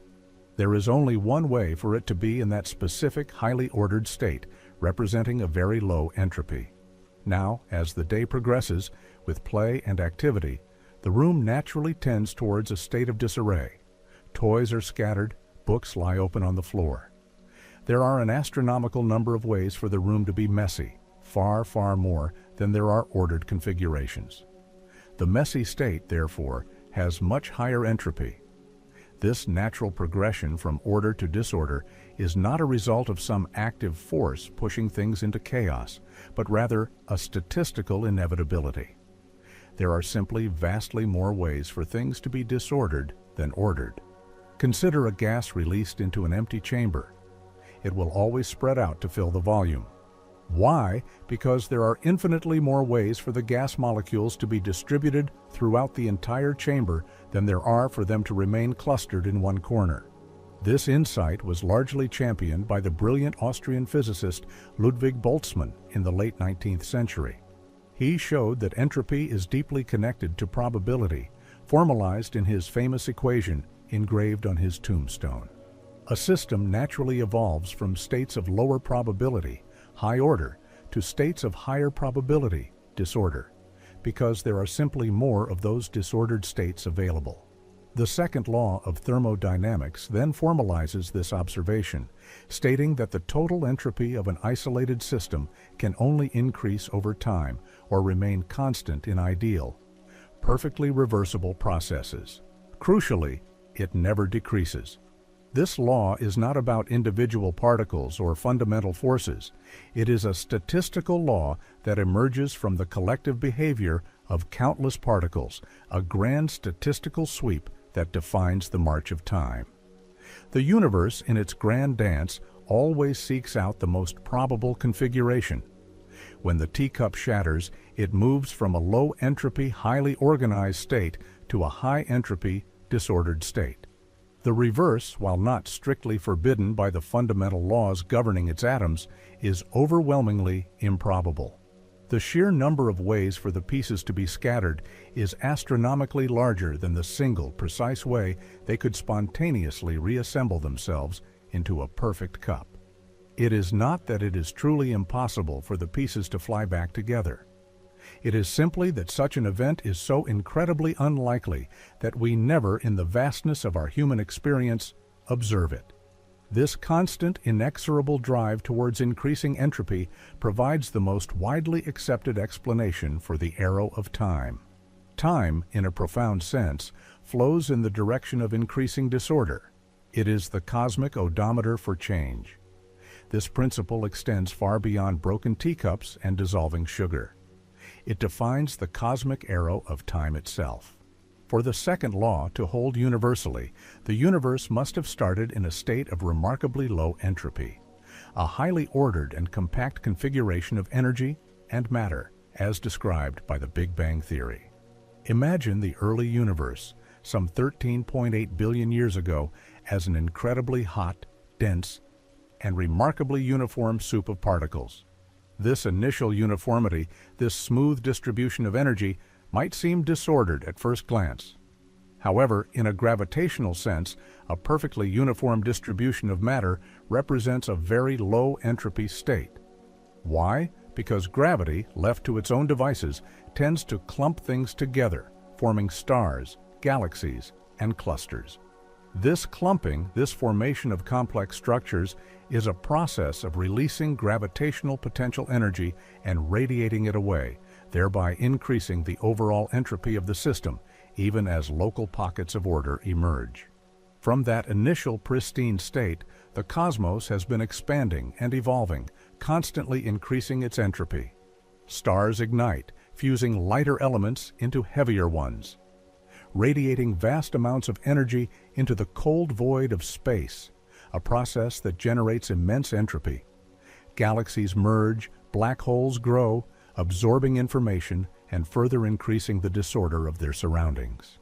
Even the act of life itself, locally increasing order within an organism, does so by extracting energy from its environment and dumping a greater amount of disorder, or entropy, back into the universe. This grand cosmic unfolding is a continuous journey from a state of exquisite, gravitationally ordered simplicity to one of ever-increasing statistical chaos. And what might be the ultimate fate of this journey? If current cosmological models hold true, the universe may experience what is often referred to as heat death or the Big Freeze. In this distant, tranquil future, billions upon billions of years from now, all stars will have exhausted their nuclear fuel, black holes. Black holes will dominate the cosmic landscape. Yet, even these colossal gravitational prisons, these ultimate devourers of light and matter, are not eternal.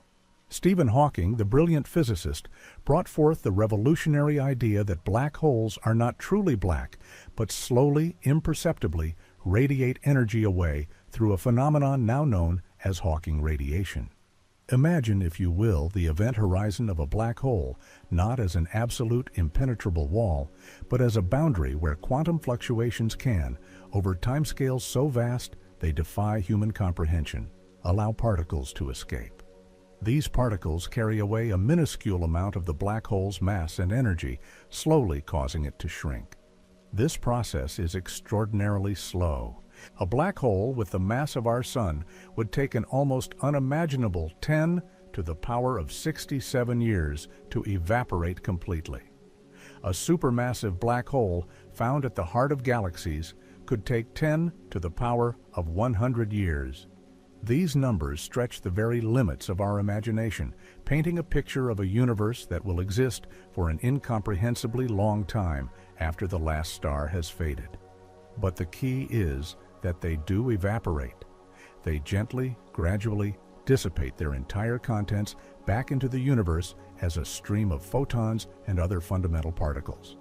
This slow, majestic unraveling of black holes, too, is a process that increases the overall entropy of the cosmos, releasing the highly concentrated information and energy stored within them back into a more diffuse, disordered state.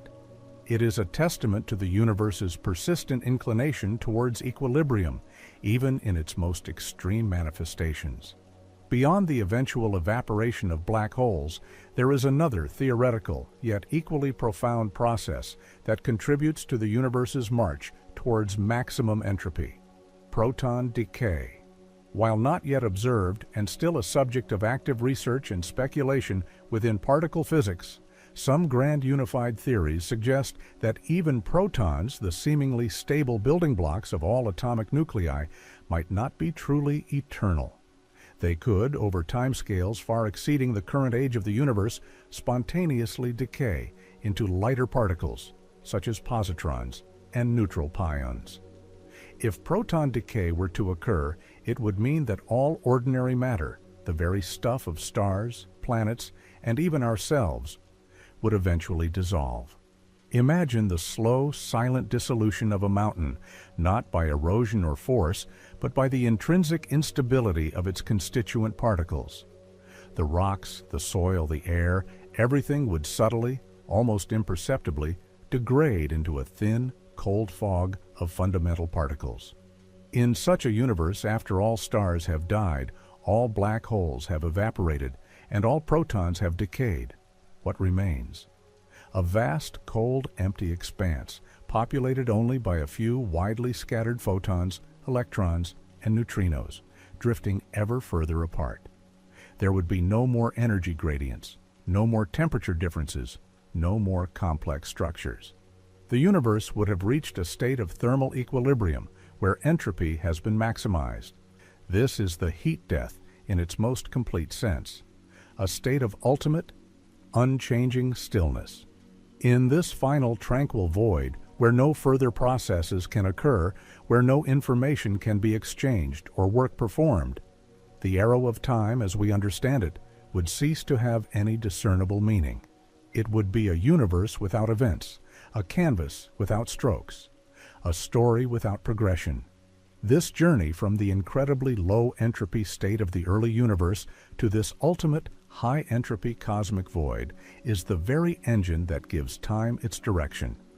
It is the underlying statistical imperative that ensures the future is distinct from the past, allowing for the emergence of complexity, the formation of stars, the evolution of life, and indeed, the very existence of beings capable of contemplating time itself.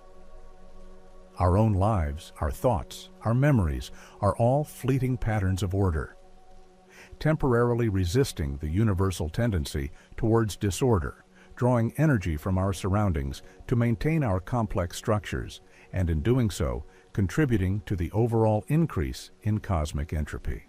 Each breath we take, each thought we form, is a tiny, beautiful defiance of this grand cosmic trend, a localized eddy of order in an ever-expanding sea of chaos. This understanding of time's arrow, anchored in the second law of thermodynamics, imbues our fleeting existence with a profound significance. We are, in a very real sense, living within a brief, vibrant window of cosmic opportunity, a time when the universe is still rich with energy gradients, still capable of fostering the intricate dances of matter and energy that lead to consciousness. When you reflect upon the relentless one-way flow of your own life, know that this personal experience mirrors the grandest cosmic narrative. You are a part of this vast unfolding story, a story where moments of order are cherished because they are, by their very nature, temporary, giving way to the gentle, inevitable spread of everything into everything else. The laws that govern the microscopic world, as we have noted, are largely indifferent to the direction of time. But the macroscopic world, the world we inhabit and observe, is a tapestry woven by the threads of billions upon billions of these microscopic interactions, all collectively pushing towards greater disorder. It is this statistical asymmetry, this overwhelming likelihood of moving from less probable to more probable states, that gives time its undeniable forward momentum. So, while a single atom might not care if time runs forwards or backwards, a collection of trillions upon trillions of atoms, forming a human being or a galaxy, most certainly does. The difference between yesterday and tomorrow, between youth and old age, between a pristine star and a cold, dark remnant, is fundamentally a difference in entropy. Yet, this isn't the only perspective on time's flow. While entropy provides the thermodynamic arrow, other facets of physics also offer intriguing insights, sometimes even challenging our intuitive grasp of time. For instance, the very expansion of the universe itself, from its initial highly compressed state, provides what some physicists refer to as the cosmological arrow of time. This physical expansion creates new space, diluting matter and energy, further contributing to the overall increase in entropy. It is a one-way process, an unfolding that cannot be reversed without fundamentally altering the nature of space-time itself.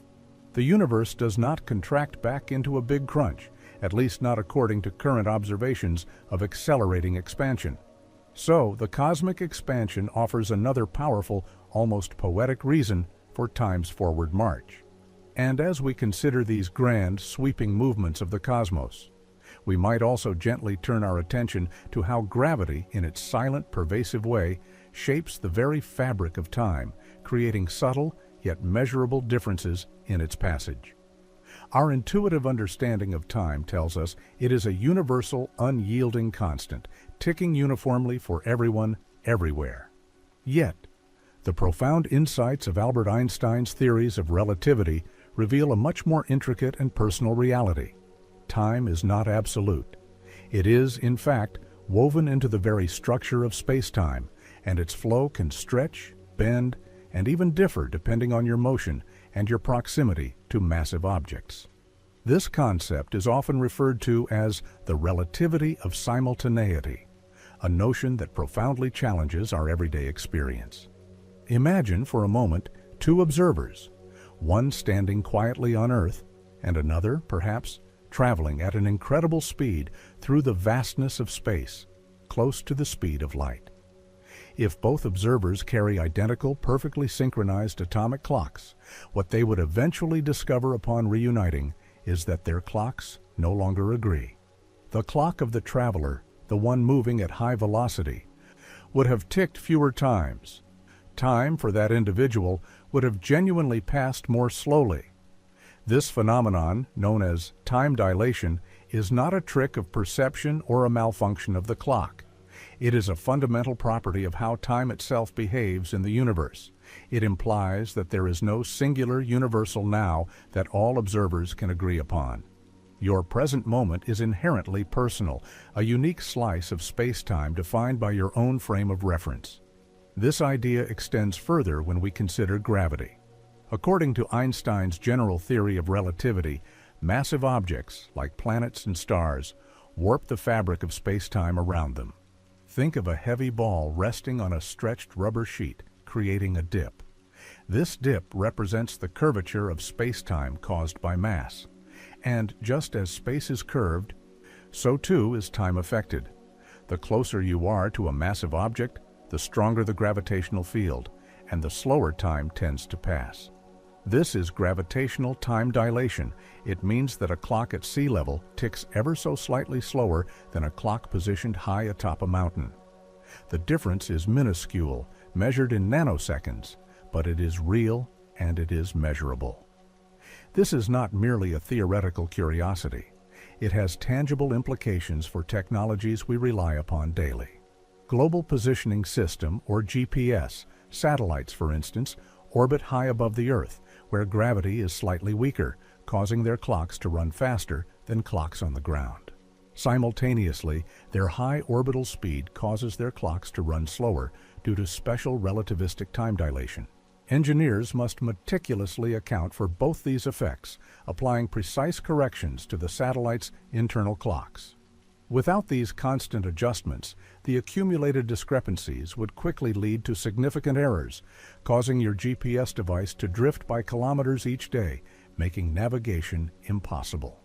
Thus, every time you use a navigation app, you are implicitly interacting with the profound reality of time's relativistic nature.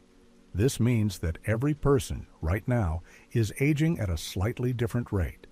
The differences are immeasurably small in our daily lives, but they are physically present. No two individuals, even those standing side by side, ever truly share the exact same second. Your personal timeline, your individual rhythm of existence, is subtly dictated by the intricate geometry of the cosmos around you, by the gravitational fields you inhabit, and by the speed at which you move through space. It is a profound realization that connects the grand sweep of cosmic laws to the intimate, personal experience of your own life.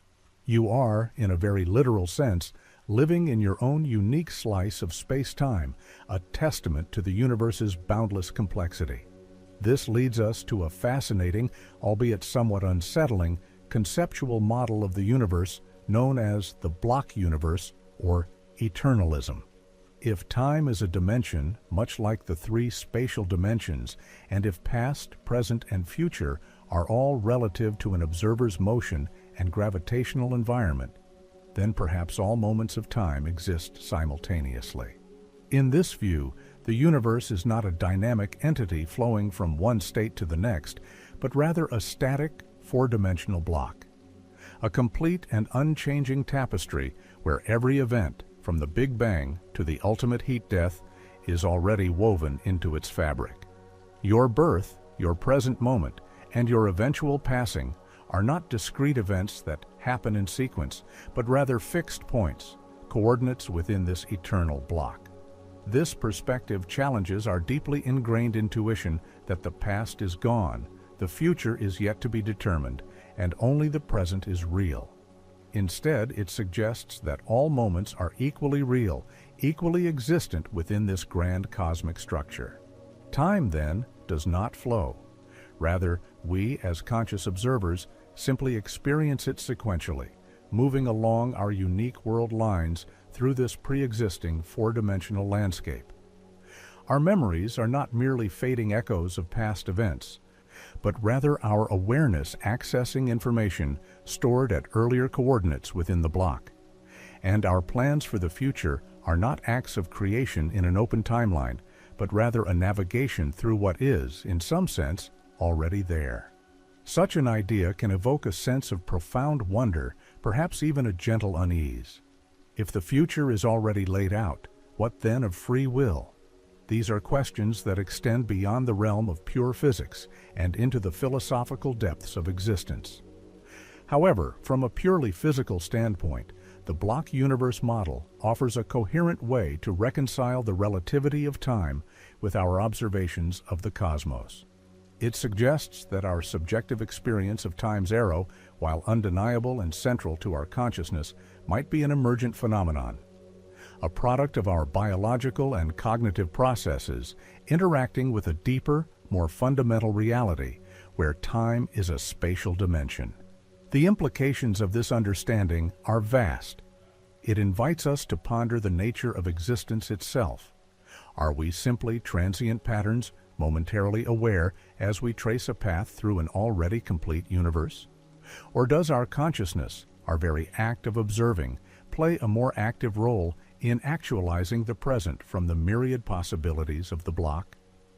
While the second law of thermodynamics provides a statistical arrow, ensuring that events unfold in a certain direction on a large scale, the relativistic nature of time reminds us that this unfolding is far from a simple, universal tick-tock. It is a complex, interwoven dance, where each observer holds a unique perspective within the grand cosmic ballet. And as we drift deeper into these reflections, we might consider how the very act of measurement, of observation, might fundamentally influence the flow of events, especially when we delve into the peculiar realm of quantum mechanics. Here, at the smallest scales of reality, time's arrow takes on an even more enigmatic character, one that challenges our classical intuitions about cause and effect, and indeed about reality itself. In the quantum world, particles do not exist in definite states until they are observed.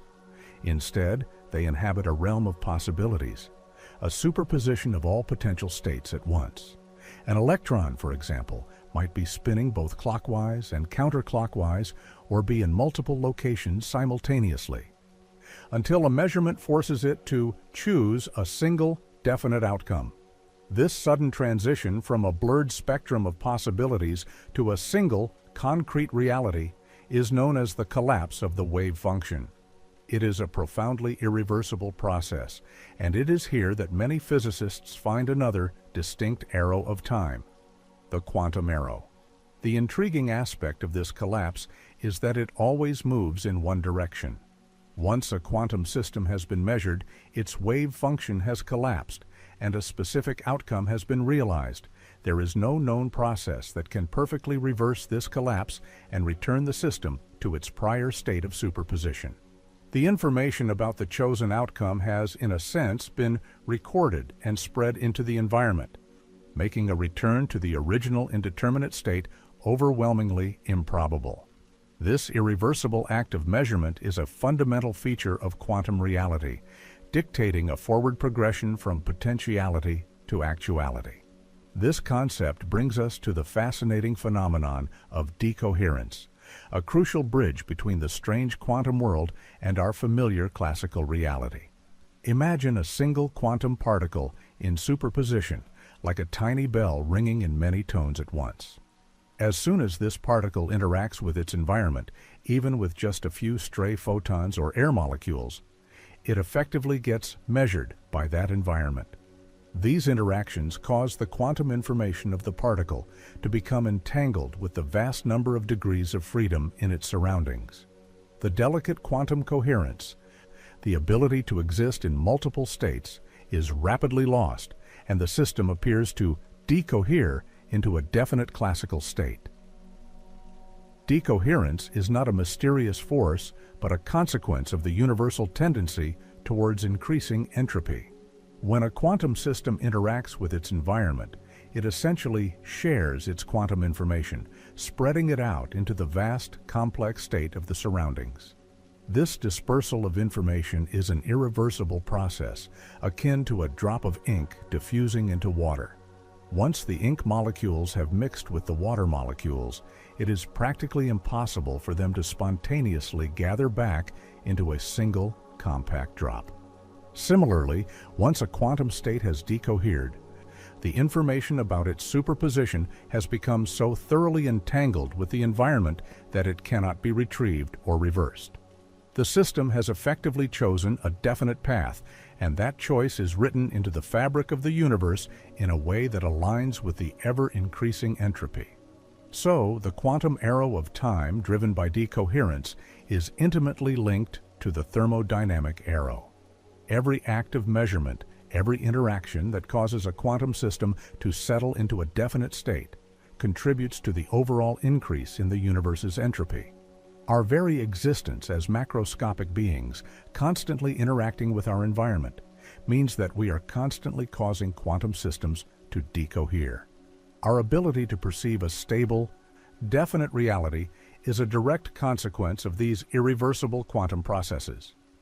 Without decoherence, the world would remain a blurry, indeterminate quantum soup, and the familiar linear progression of time that defines our conscious experience would likely not exist. This realization offers a profound perspective on our place in the cosmos. We are not just passively observing a universe where time flows. We are, through our very interactions and the irreversible nature of quantum measurements, actively participating in the unfolding of time's direction. Every thought, every perception, every moment of awareness is built upon countless quantum events that have collapsed into definite states, contributing to the irreversible march from past to future. It suggests that our subjective experience of time, our feeling that things move from what was to what will be, is not merely a psychological construct, but deeply rooted in the fundamental physics of how reality consolidates itself from a realm of quantum possibilities. The universe, in this light, reveals itself as a grand, self-organizing system, where the seemingly contradictory rules of the microscopic and macroscopic worlds are harmoniously reconciled through the arrow of time. The quantum realm, with its inherent indeterminacy and the irreversible nature of measurement, provides a deeper layer to the entropic drive towards increasing disorder. It means that the delicate dance of probabilities at the quantum level ultimately gives rise to the robust, unidirectional flow of time that we experience every single moment.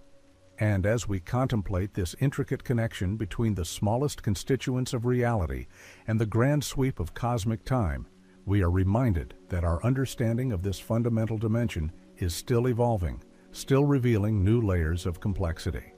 Indeed, while entropy and quantum mechanics offer powerful explanations for time's forward march, there are other, more subtle arrows of time that also shape our perception and experience of reality, inviting further contemplation. Beyond the grand scale of cosmic expansion and the microscopic realm of quantum collapse, the nature of time reveals itself through other, perhaps even more intimately human, arrows. One such arrow, perhaps the most intimately familiar to us, is the psychological arrow of time.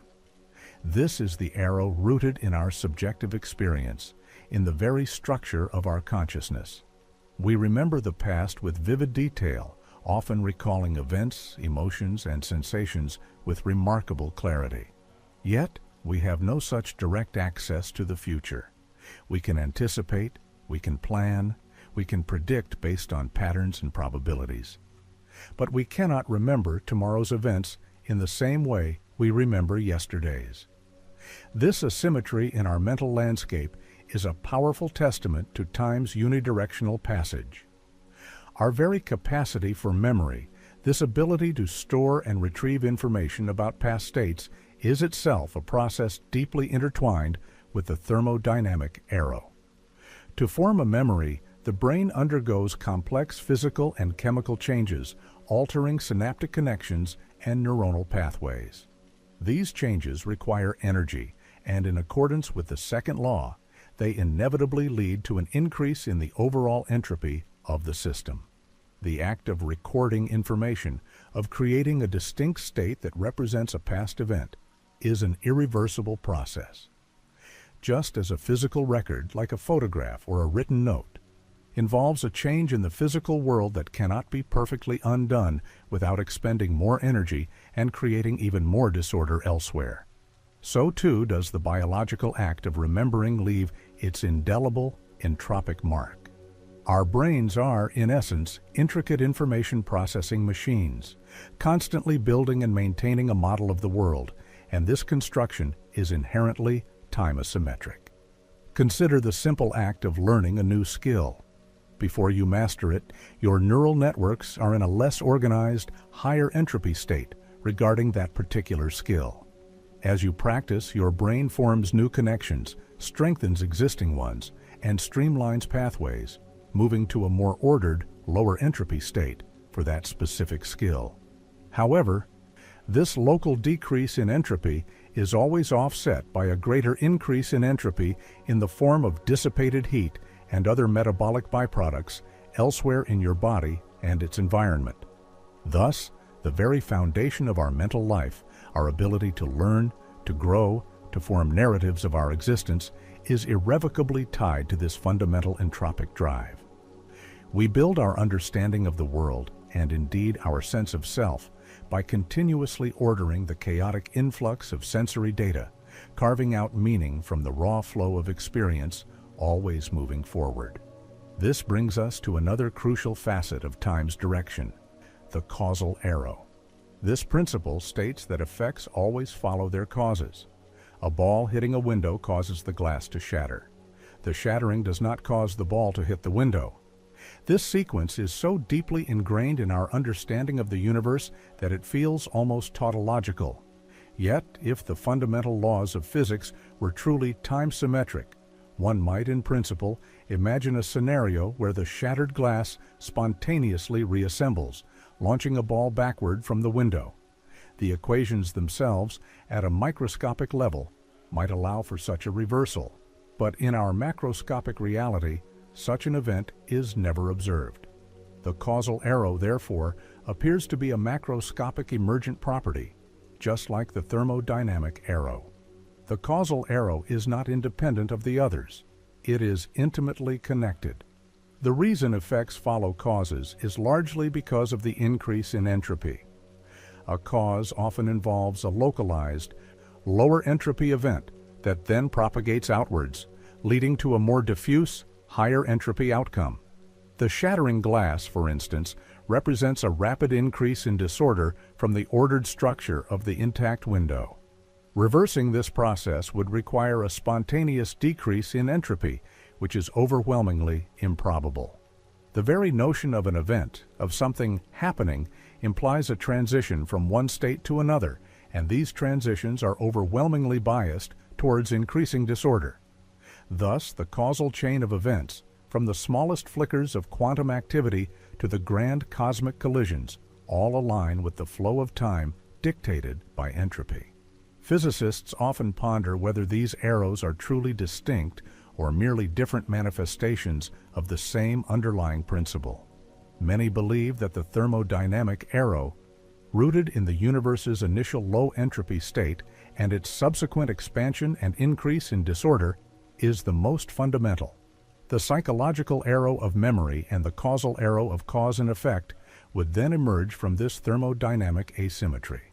Our minds remember the past because the past is a state of lower entropy relative to the future, and our brains are structured to process information in a way that builds upon these irreversible entropic changes. Similarly, cause precedes effect because the action of a cause typically leads to a more disordered, higher entropy state in its aftermath. The universe, in its grand design, appears to be a one-way street of increasing statistical probability. This intricate interplay of arrows, thermodynamic, cosmological, quantum, psychological, and causal, paints a rich and consistent picture of why time flows relentlessly forward. It's not a simple, arbitrary direction, but a deeply embedded characteristic of reality, emerging from the very statistics of the universe's components and its initial, highly improbable conditions. To exist is to be carried along this current, to participate in the grand unfolding from order to disorder, from possibility to actuality, from cause to effect. Our moments, our lives, are fleeting yet meaningful patterns within this vast, irreversible progression. And as you consider your own journey through time, know that you are a conscious witness to one of the most profound and fundamental aspects of the cosmos, a journey that began with an extraordinary state of order and continues its gentle, inexorable path towards an equally extraordinary state of equilibrium, where all motion and change might eventually cease. This contemplation offers a tranquil perspective on our place in the universe, a quiet understanding that our existence is perfectly aligned with the deepest currents of reality. And as you allow these thoughts to settle, perhaps you can feel the subtle yet powerful current of time carrying you forward, an invisible river guiding all things toward their inevitable tomorrow, inviting a peaceful descent into profound rest. One such compelling perspective arises from the phenomenon of radiation itself, giving us the radiative arrow of time. This arrow stems from the observation that electromagnetic waves, such as light, always propagate outwards from a source, spreading into the environment, rather than spontaneously converging inwards to create a source. Consider a simple light bulb casting its illumination into a room. Photons stream outwards, filling the space, interacting with objects, and eventually dissipating their energy. We never observe the reverse, photons from the room spontaneously gathering, converging perfectly to re-enter the filament of the bulb, causing it to spontaneously illuminate. Similarly, when a stone is dropped into a still pond, ripples expand outwards, gently spreading across the water's surface. The inverse process, where ripples from the edges of the pond converge precisely to launch a stone out of the water, is an event that simply does not occur in our experience. This unidirectional behavior of waves, whether light or water, provides a clear, observable asymmetry in time, a fundamental bias towards dispersal. This radiative arrow is deeply intertwined with the thermodynamic arrow of entropy. The emission of radiation from a hot object into a cooler environment is a process that increases the overall disorder of the universe. The concentrated energy of the source becomes diffused and spread out, occupying a greater number of possible microstates. The universe, in its earliest moments, was a brilliantly hot and dense plasma, continuously radiating energy outwards as it expanded and cooled.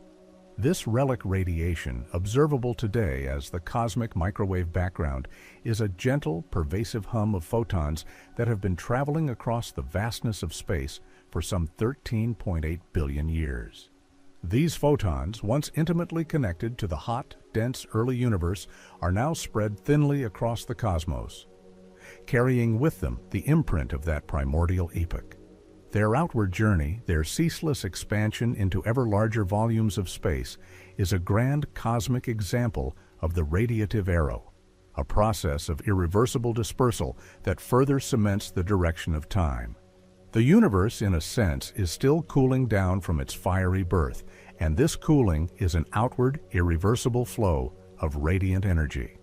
Another subtle, yet profoundly influential arrow of time emerges from the realm of information, the informational arrow. This concept connects directly to our understanding of memory and computation. When we process information, whether it is a computer calculating a complex problem or our brains forming a new memory, there is an inherent irreversibility to the process. The act of recording, erasing, or transforming information inevitably involves physical changes that cannot be perfectly undone without increasing the overall entropy of the system.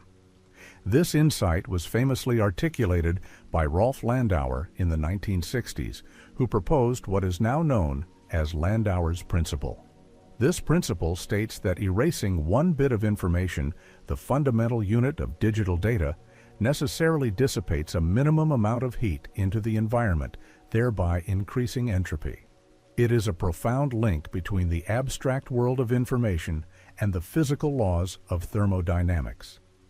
To forget something, to clear a memory from a computer or a thought from our minds, is not a cost-free operation in the universe. It requires energy, and it leaves an indelible mark of increased disorder in the surrounding world. This means that every act of observation, every computation, every decision we make inherently contributes to the forward march of time by subtly, yet irrevocably, increasing the entropy of the cosmos.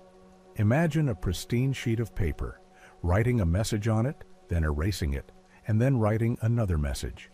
Each act of writing and erasing leaves a trace, a subtle alteration of the paper's fibers, a dispersal of ink or graphite.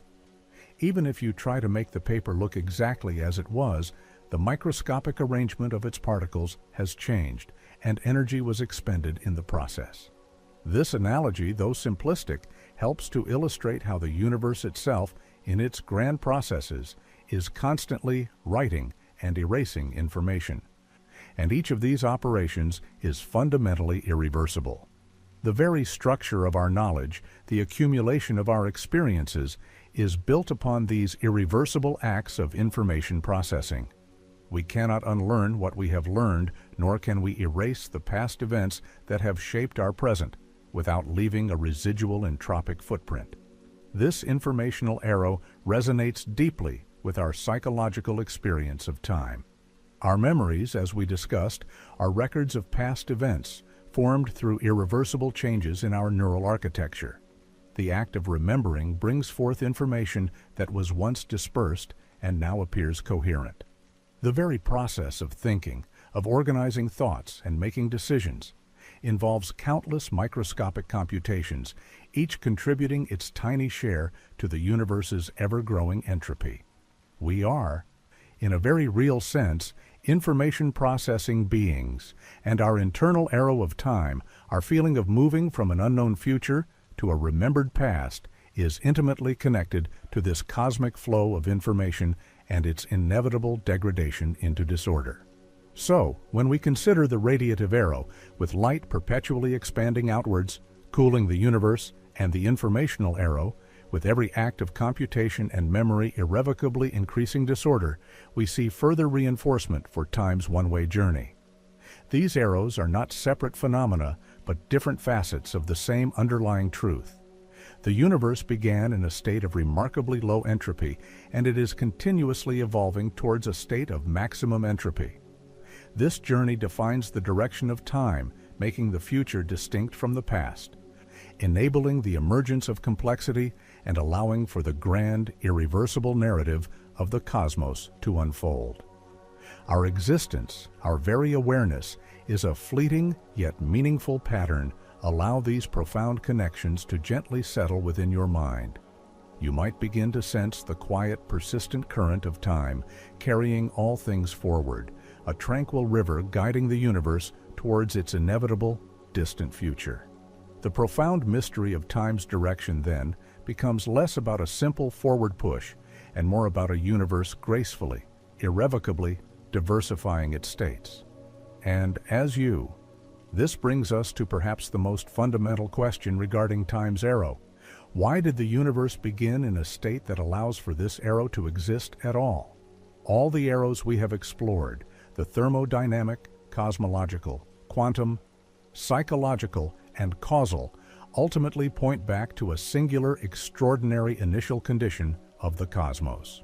For entropy to consistently increase, for structures to form, for radiation to spread, and for memories to accumulate. This initial low entropy state is often referred to by physicists as the past hypothesis, a foundational assumption that underpins our understanding of time's direction. Imagine the universe at the moment of the Big Bang, some 13.8 billion years ago. Modern cosmology describes this epoch not as a chaotic explosion in an existing space, but rather as the rapid expansion of space itself, emerging from an incredibly hot, dense, and remarkably uniform state. At first glance, uniformity might seem like a state of high disorder. However, in a gravitational sense, it represents profound order. Consider a universe where all matter is evenly distributed, a smooth, featureless cosmic soup. There are relatively few ways for matter and energy to be arranged in such a perfectly smooth, homogeneous, and isotropic manner. This represents a state of very low gravitational entropy. Contrast this with the universe we observe today, a vast cosmic web of galaxies, clusters, and superclusters, separated by immense voids. Within these galaxies, stars burn brightly, planets orbit, and complex chemical reactions unfold. This intricate, clumpy, and structured universe is a state of much higher gravitational entropy. Gravity, over billions of years, has pulled matter together, forming these structures, releasing potential energy as heat and light, and thereby increasing the overall disorder of the cosmos. The journey from the smooth, uniform early universe to our structured, dynamic present is precisely the unfolding of the thermodynamic arrow on the grandest possible scale. The universe began, in essence, with a gravitational clock wound up to an extraordinary degree of order. It was a state of immense potential, a primordial canvas waiting for the brushstrokes of gravity and thermodynamics to create the vibrant, complex tapestry we inhabit. This initial condition is not something that the time-symmetric fundamental laws of physics inherently predict or explain. Rather, it is a boundary condition, a starting point that appears to have been set in a very particular, highly improbable way. If the early universe had started in a high-entropy, disordered state, then time's arrow as we know it might not exist. There would be no clear direction for entropy to increase, no driving force for the emergence of complexity, and perhaps no conscious beings to even ask these questions. The enigma of the past hypothesis remains one of the deepest unresolved puzzles in physics. Why was the universe born in such a special low-entropy configuration? Was it a cosmic accident, an incredibly rare fluctuation in a larger multiverse? Or is there a deeper yet undiscovered principle that mandates such a beginning? Scientists continue to explore these profound questions, looking to theories of quantum gravity and the very nature of space-time at its origin for answers. Regardless of the ultimate explanation, what is clear is that this singular starting point is what allows for the rich, unfolding narrative of the cosmos. A story that includes our own existence, our lives, our very awareness, are delicate patterns of order that have emerged from this cosmic flow, briefly resisting the universal tendency towards disorder. We are children of this low-entropy beginning, beneficiaries of a universe that started with such immense potential for complexity and change. Every sunrise, every memory, every growth of a tree, every beat of a heart, every thought that forms in your mind is a testament to this incredible initial condition. It is a continuous, gentle reminder that our existence is intimately connected to the fundamental arrow of time, an arrow set in motion by the universe's pristine birth. This realization can bring a profound sense of calm. You are not adrift in a random, meaningless stream of moments. Rather, you are a part of a grand, purposeful progression, an intricate dance choreographed by the universe's deepest laws. The flow of time is not arbitrary. It is the very engine that allows for the beauty and complexity of existence to unfold. And as you allow this thought to gently settle, perhaps you can feel yourself being carried along this cosmic current, a tranquil journey from a remarkably ordered past towards an equally inevitable, distant future, a journey that defines the very essence of what it means to be and to experience. This deep connection to the universe's beginning offers a quiet comfort, a sense of belonging within the vast, unfolding story of all that is. Yet, despite the compelling evidence for these various arrows that define time's unidirectional march, from the ever-increasing entropy to the expansion of the cosmos and the irreversible nature of quantum measurement, a deeper, more unsettling question lingers in the quiet chambers of theoretical physics. Is the very flow of time, this relentless passage from past to future, a fundamental aspect of reality? Or is it, in some profound sense, merely an illusion, an emergent property born from other, more fundamental interactions? When we delve into the foundational equations of physics, a peculiar and often overlooked characteristic emerges. Consider the majestic elegance of Newton's laws of motion, which so accurately describe the celestial ballet of planets orbiting stars, or the simple trajectory of a falling apple.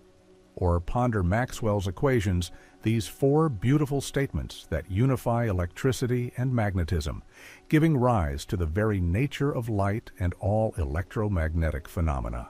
Even the enigmatic Schrödinger equation, the cornerstone of quantum mechanics, governing the probabilistic dance of particles at the subatomic level, and much of Einstein's general theory of relativity, which describes gravity not as a force, but as the curvature of space-time itself.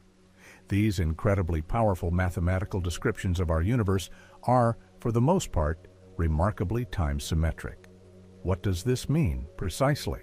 It implies that if you were to capture a perfect film of any isolated physical process governed by these laws, be it a pendulum swinging, two atoms colliding, or even a star gently radiating energy, and then play that film backward, the reversed sequence of events would still be entirely consistent with the underlying equations. The mathematics themselves hold no inherent preference for time moving forward over time moving backward. A planet could, in principle, perfectly retrace its orbital path, or two colliding particles could uncollide if all initial conditions were precisely reversed. There is no intrinsic mathematical arrow dictating their temporal direction. This striking neutrality of fundamental laws towards time's direction has led many physicists, particularly those striving to reconcile quantum mechanics with general relativity into a unified theory of quantum gravity, to confront what they call the problem of time. In these deeper, more fundamental attempts to describe the universe, time often seems to vanish from the equations altogether. It's as if, at the very bedrock of reality, there is no universal clock ticking, no overarching temporal dimension that dictates the progression of events. This profound absence suggests that time, as we intimately experience it, with its distinct past, present, and future, might not be a primary fundamental ingredient of the cosmos, but rather something that emerges from the collective behavior and intricate relationships of its constituents. Much like temperature emerges from the average kinetic energy of countless atoms. One of the most articulate and thought-provoking proponents of this radical emergent view is the British physicist Julian Barber. He proposes a captivating concept he calls Platonia, a timeless realm where every conceivable configuration of the universe's particles and fields exists simultaneously. Imagine, if you will, not a flowing river carrying you along, but an immense, boundless ocean of static, frozen moments. Each drop in this ocean is a complete snapshot of the entire universe at a particular instant, every atom in its precise location, every field in its exact state, a full cosmic tableau. In Platonia, all these countless nows simply are, coexisting in an eternal, unchanging manifold. There is no external temporal dimension along which these snapshots are arranged or through which they progress. The universe in its entirety is a single, vast, four-dimensional object, a block universe where what we perceive as past, present, and future are merely different, equally real cross-sections of this unchanging whole. So, if there is no inherent flow, no cosmic clock, no intrinsic arrow woven into the deep fabric of Platonia, Why then do we, as conscious observers, experience time as a relentless progression, a continuous march from past to future? Barber suggests that our subjective sense of time, our feeling that one moment inexorably gives way to the next, arises not from a fundamental temporal flow, but from the inherent structural differences between these static nows. We perceive time as moving forward because our consciousness, our intricate biological and cognitive machinery, is constantly encountering configurations that are successively more complex or possess a higher degree of entropy relative to previous ones. These particular configurations, which Barber evocatively refers to as time capsules, are special because they contain internal evidence of an apparent past, like a fossilized record, a memory encoded within the very structure of the now itself. The arrow of time, then, becomes a narrative we construct by navigating this landscape of ordered states, moving from nows that are relatively less disordered to those that are more so. Picture, if you will, a gigantic, exquisitely detailed flipbook. Each page is a static, complete image of the universe. When you rapidly flip through the pages, you naturally perceive motion, a dynamic, continuous narrative unfolding before your eyes. But the motion, the flow, is not truly inherent in the individual pages. It emerges from the ordered sequence and the speed of your perception. Similarly, our consciousness in this profound view is like the hand flipping through the pages of Platonia, creating the compelling, yet perhaps illusory, experience of a flowing present. The perceived arrow of time is not a fundamental property of the universe itself, but a product of our interaction with its static, ordered configurations, always biased by the statistical inevitability of increasing entropy. The universe, in its deepest reality, might be a vast, still ocean of possibilities, and our experience of time is merely the dynamic ripple we create as we pass through its pre-existing, unchanging depths. This perspective, while challenging to our deeply ingrained intuitions and everyday understanding, offers a profoundly peaceful and coherent understanding of time. It implies that the past is not truly gone, lost forever to oblivion, nor is the future yet to be created from nothingness. Instead, all moments are equally real, equally existent, simply as different facets or configurations within an eternal, timeless reality. Our personal journey through linear time from the moment of our birth to the moment of our passing is merely the tracing of a specific defined path through this unchanging, four-dimensional tapestry. What we call memory is our consciousness accessing information stored at earlier coordinates within this vast block of space-time, while our anticipation of the future is our predictive mind extrapolating patterns from the existing configurations towards those with higher entropy, those statistically more probable states. Such a reframing of time from a flowing river to a static, yet internally patterned landscape resonates deeply with the contemplative spirit. It suggests that our subjective experience, while undeniable and central to our conscious existence, might be an emergent characteristic of a more fundamental, timeless reality. The universe, in its rawest, most elegant mathematical descriptions, may simply be without an inherent temporal direction. The arrow of time, then, becomes the story that the universe tells itself, through the increasing probabilities of its states, through the spreading of radiation, through the collapse of quantum possibilities, and ultimately through the very act of conscious perception. This idea that time might not be fundamental, but rather a derived concept, offers a tranquil reframing of our place in the cosmos. It suggests that while our individual moments are fleeting, the underlying reality in which they occur is eternal, a vast ocean of possibilities from which our experience of sequential time is drawn. Our personal journey through this ocean is guided by the fundamental principles of increasing entropy, creating the distinction between what has been and what is yet to be. It is a gentle reminder that even the most profound aspects of our reality can be viewed through multiple lenses, each revealing a deeper, more serene truth about the universe and our intricate connection to its timeless fabric.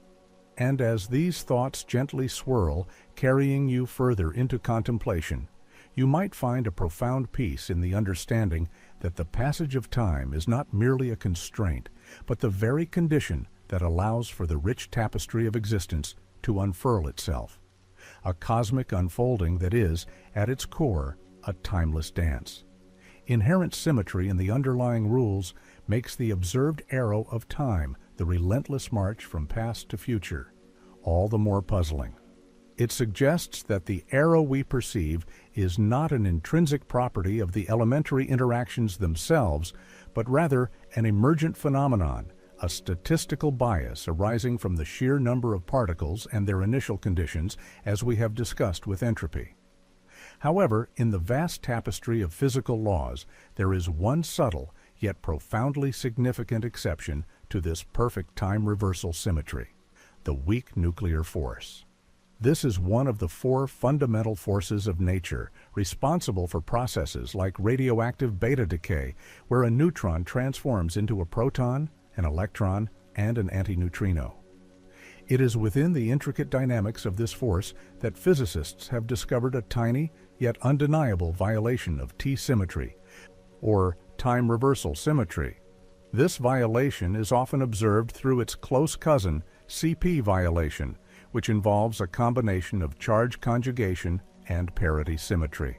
For decades, it was believed that the universe's fundamental laws were symmetric under CP, charge parity transformations, meaning that if you swapped all particles for antiparticles and mirrored the system, the physics would remain the same. However, in 1964, experiments by James Cronin and Val Fitch with K-mesons, or neutral kaons, revealed a subtle asymmetry in their decay patterns, a tiny preference for one outcome over another. Later experiments with B-mesons further confirmed this.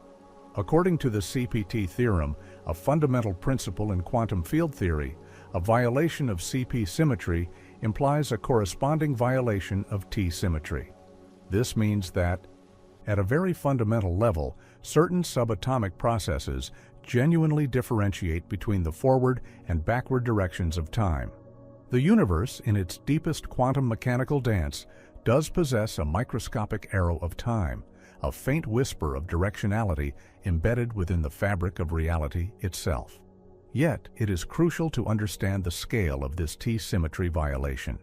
It is incredibly small, a minuscule asymmetry that is far too weak to account for the dramatic, persistent, and macroscopic arrow of time that we experience in our everyday lives. The shattering of a teacup, the aging of a human being, the expansion of the universe. These phenomena are governed by the overwhelming statistical preference for increasing entropy, a principle Gauss, rather than from the subtle, individual asymmetries of the weak force. The thermodynamic arrow, driven by the universe's initial low entropy state and the statistical likelihood of disorder, remains the dominant explanation for why time flows forward for all practical purposes. Despite its minuscule magnitude, this fundamental time asymmetry of the weak force is not without its own profound cosmic significance. Many cosmologists believe it played a crucial role in the very existence of matter as we know it.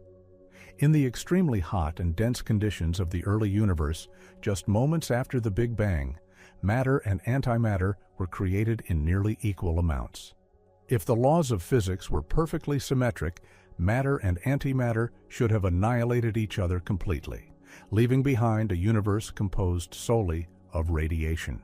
However, the slight imbalance introduced by CP and T violation allowed for a tiny excess of matter over antimatter, perhaps one extra matter particle for every billion matter-antimatter pairs. This minuscule excess, magnified by the cosmic expansion, is what ultimately led to the formation of all the stars, galaxies, and indeed ourselves. This phenomenon, known as baryogenesis, represents a fundamental cosmological arrow of time, distinct from the thermodynamic arrow, yet equally vital for the universe's unfolding narrative. It means that the very reason there is something rather than nothing, the very reason you exist to contemplate time, can be traced back to this faint, fundamental asymmetry. So, while the weak nuclear force offers a fascinating glimpse into a fundamental, if tiny, temporal bias at the heart of matter, it does not fundamentally contradict the emergent view of time, where entropy remains the grand conductor of the temporal orchestra. Instead, it adds another delicate layer to the intricate puzzle. It reminds us that even at the deepest levels, reality holds surprising nuances. The universe is not just a stage for events, but a complex interplay of symmetries and asymmetries, each contributing to the grand narrative of existence. The T-violation of the weak force is like a faint compass needle, subtly tugging at the very smallest particles, but it is the vast, sweeping currents of entropy that truly guide the cosmic river of time in its persistent, forward direction. This subtle distinction between fundamental time symmetry and emergent time asymmetry offers a space for profound contemplation. If the universe's basic building blocks are largely indifferent to time's flow, yet our entire experience is defined by it, what does that say about the nature of our perception? Are we, in our very being, a complex manifestation of statistical probabilities? A fleeting pattern of order in a universe inexorably tending towards disorder, yet fundamentally anchored by a tiny intrinsic bias towards matter? This question invites us to look inward, to consider how our own conscious experience of time is shaped by these deep, sometimes hidden, physical principles. It grounds our personal journey through life within the grand, universal narrative of the cosmos, reminding us of the transient beauty of existence within this one-way flow. And as these intricate thoughts begin to intertwine, perhaps they can gently guide you towards a tranquil understanding of your place within the universe's timeless dance, preparing you for a serene and peaceful rest. Let us now turn our attention to the human mind itself, that intricate marvel of complexity, and explore the psychological arrow of time. This is perhaps the most immediate and undeniable arrow we encounter, the deeply personal sensation that time moves forward, that the past is fixed, and the future is open. It is the very engine of our awareness, shaping how we remember, anticipate, and construct our reality. But how does this subjective flow arise from a universe whose fundamental laws, as we have seen, largely appear indifferent to time's direction? Our brains, these 3-pound universes of neural activity, are constantly engaged in an extraordinary act of creation. They build our perception of time. This is not a passive reception of an external clock, but an active, dynamic construction.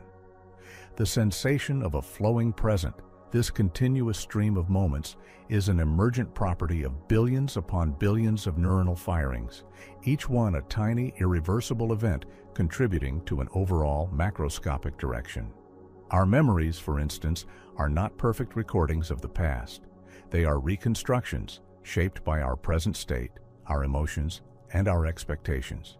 Yet, they are always, irrevocably, memories of what has been.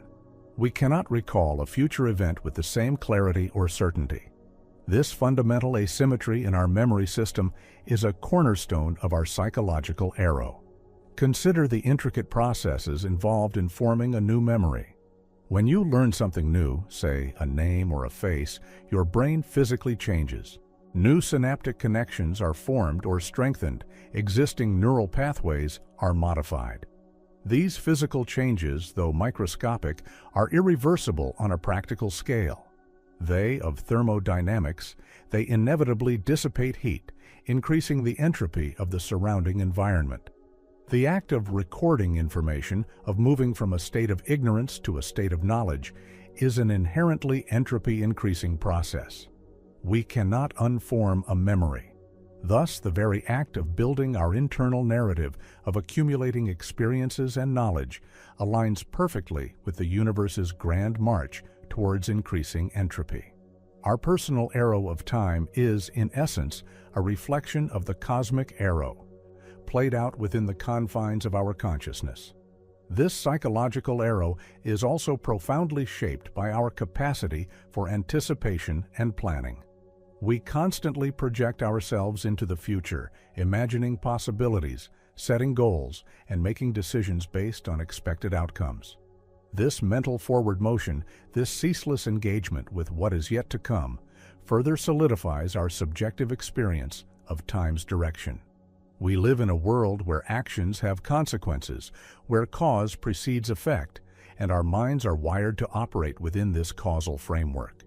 The future, while unknown, is not merely a blank slate. It is a realm of potentiality that we actively engage with, building mental models and navigating probabilities.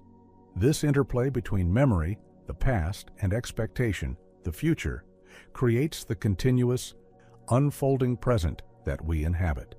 The idea of the present moment itself also becomes a fascinating subject under this lens.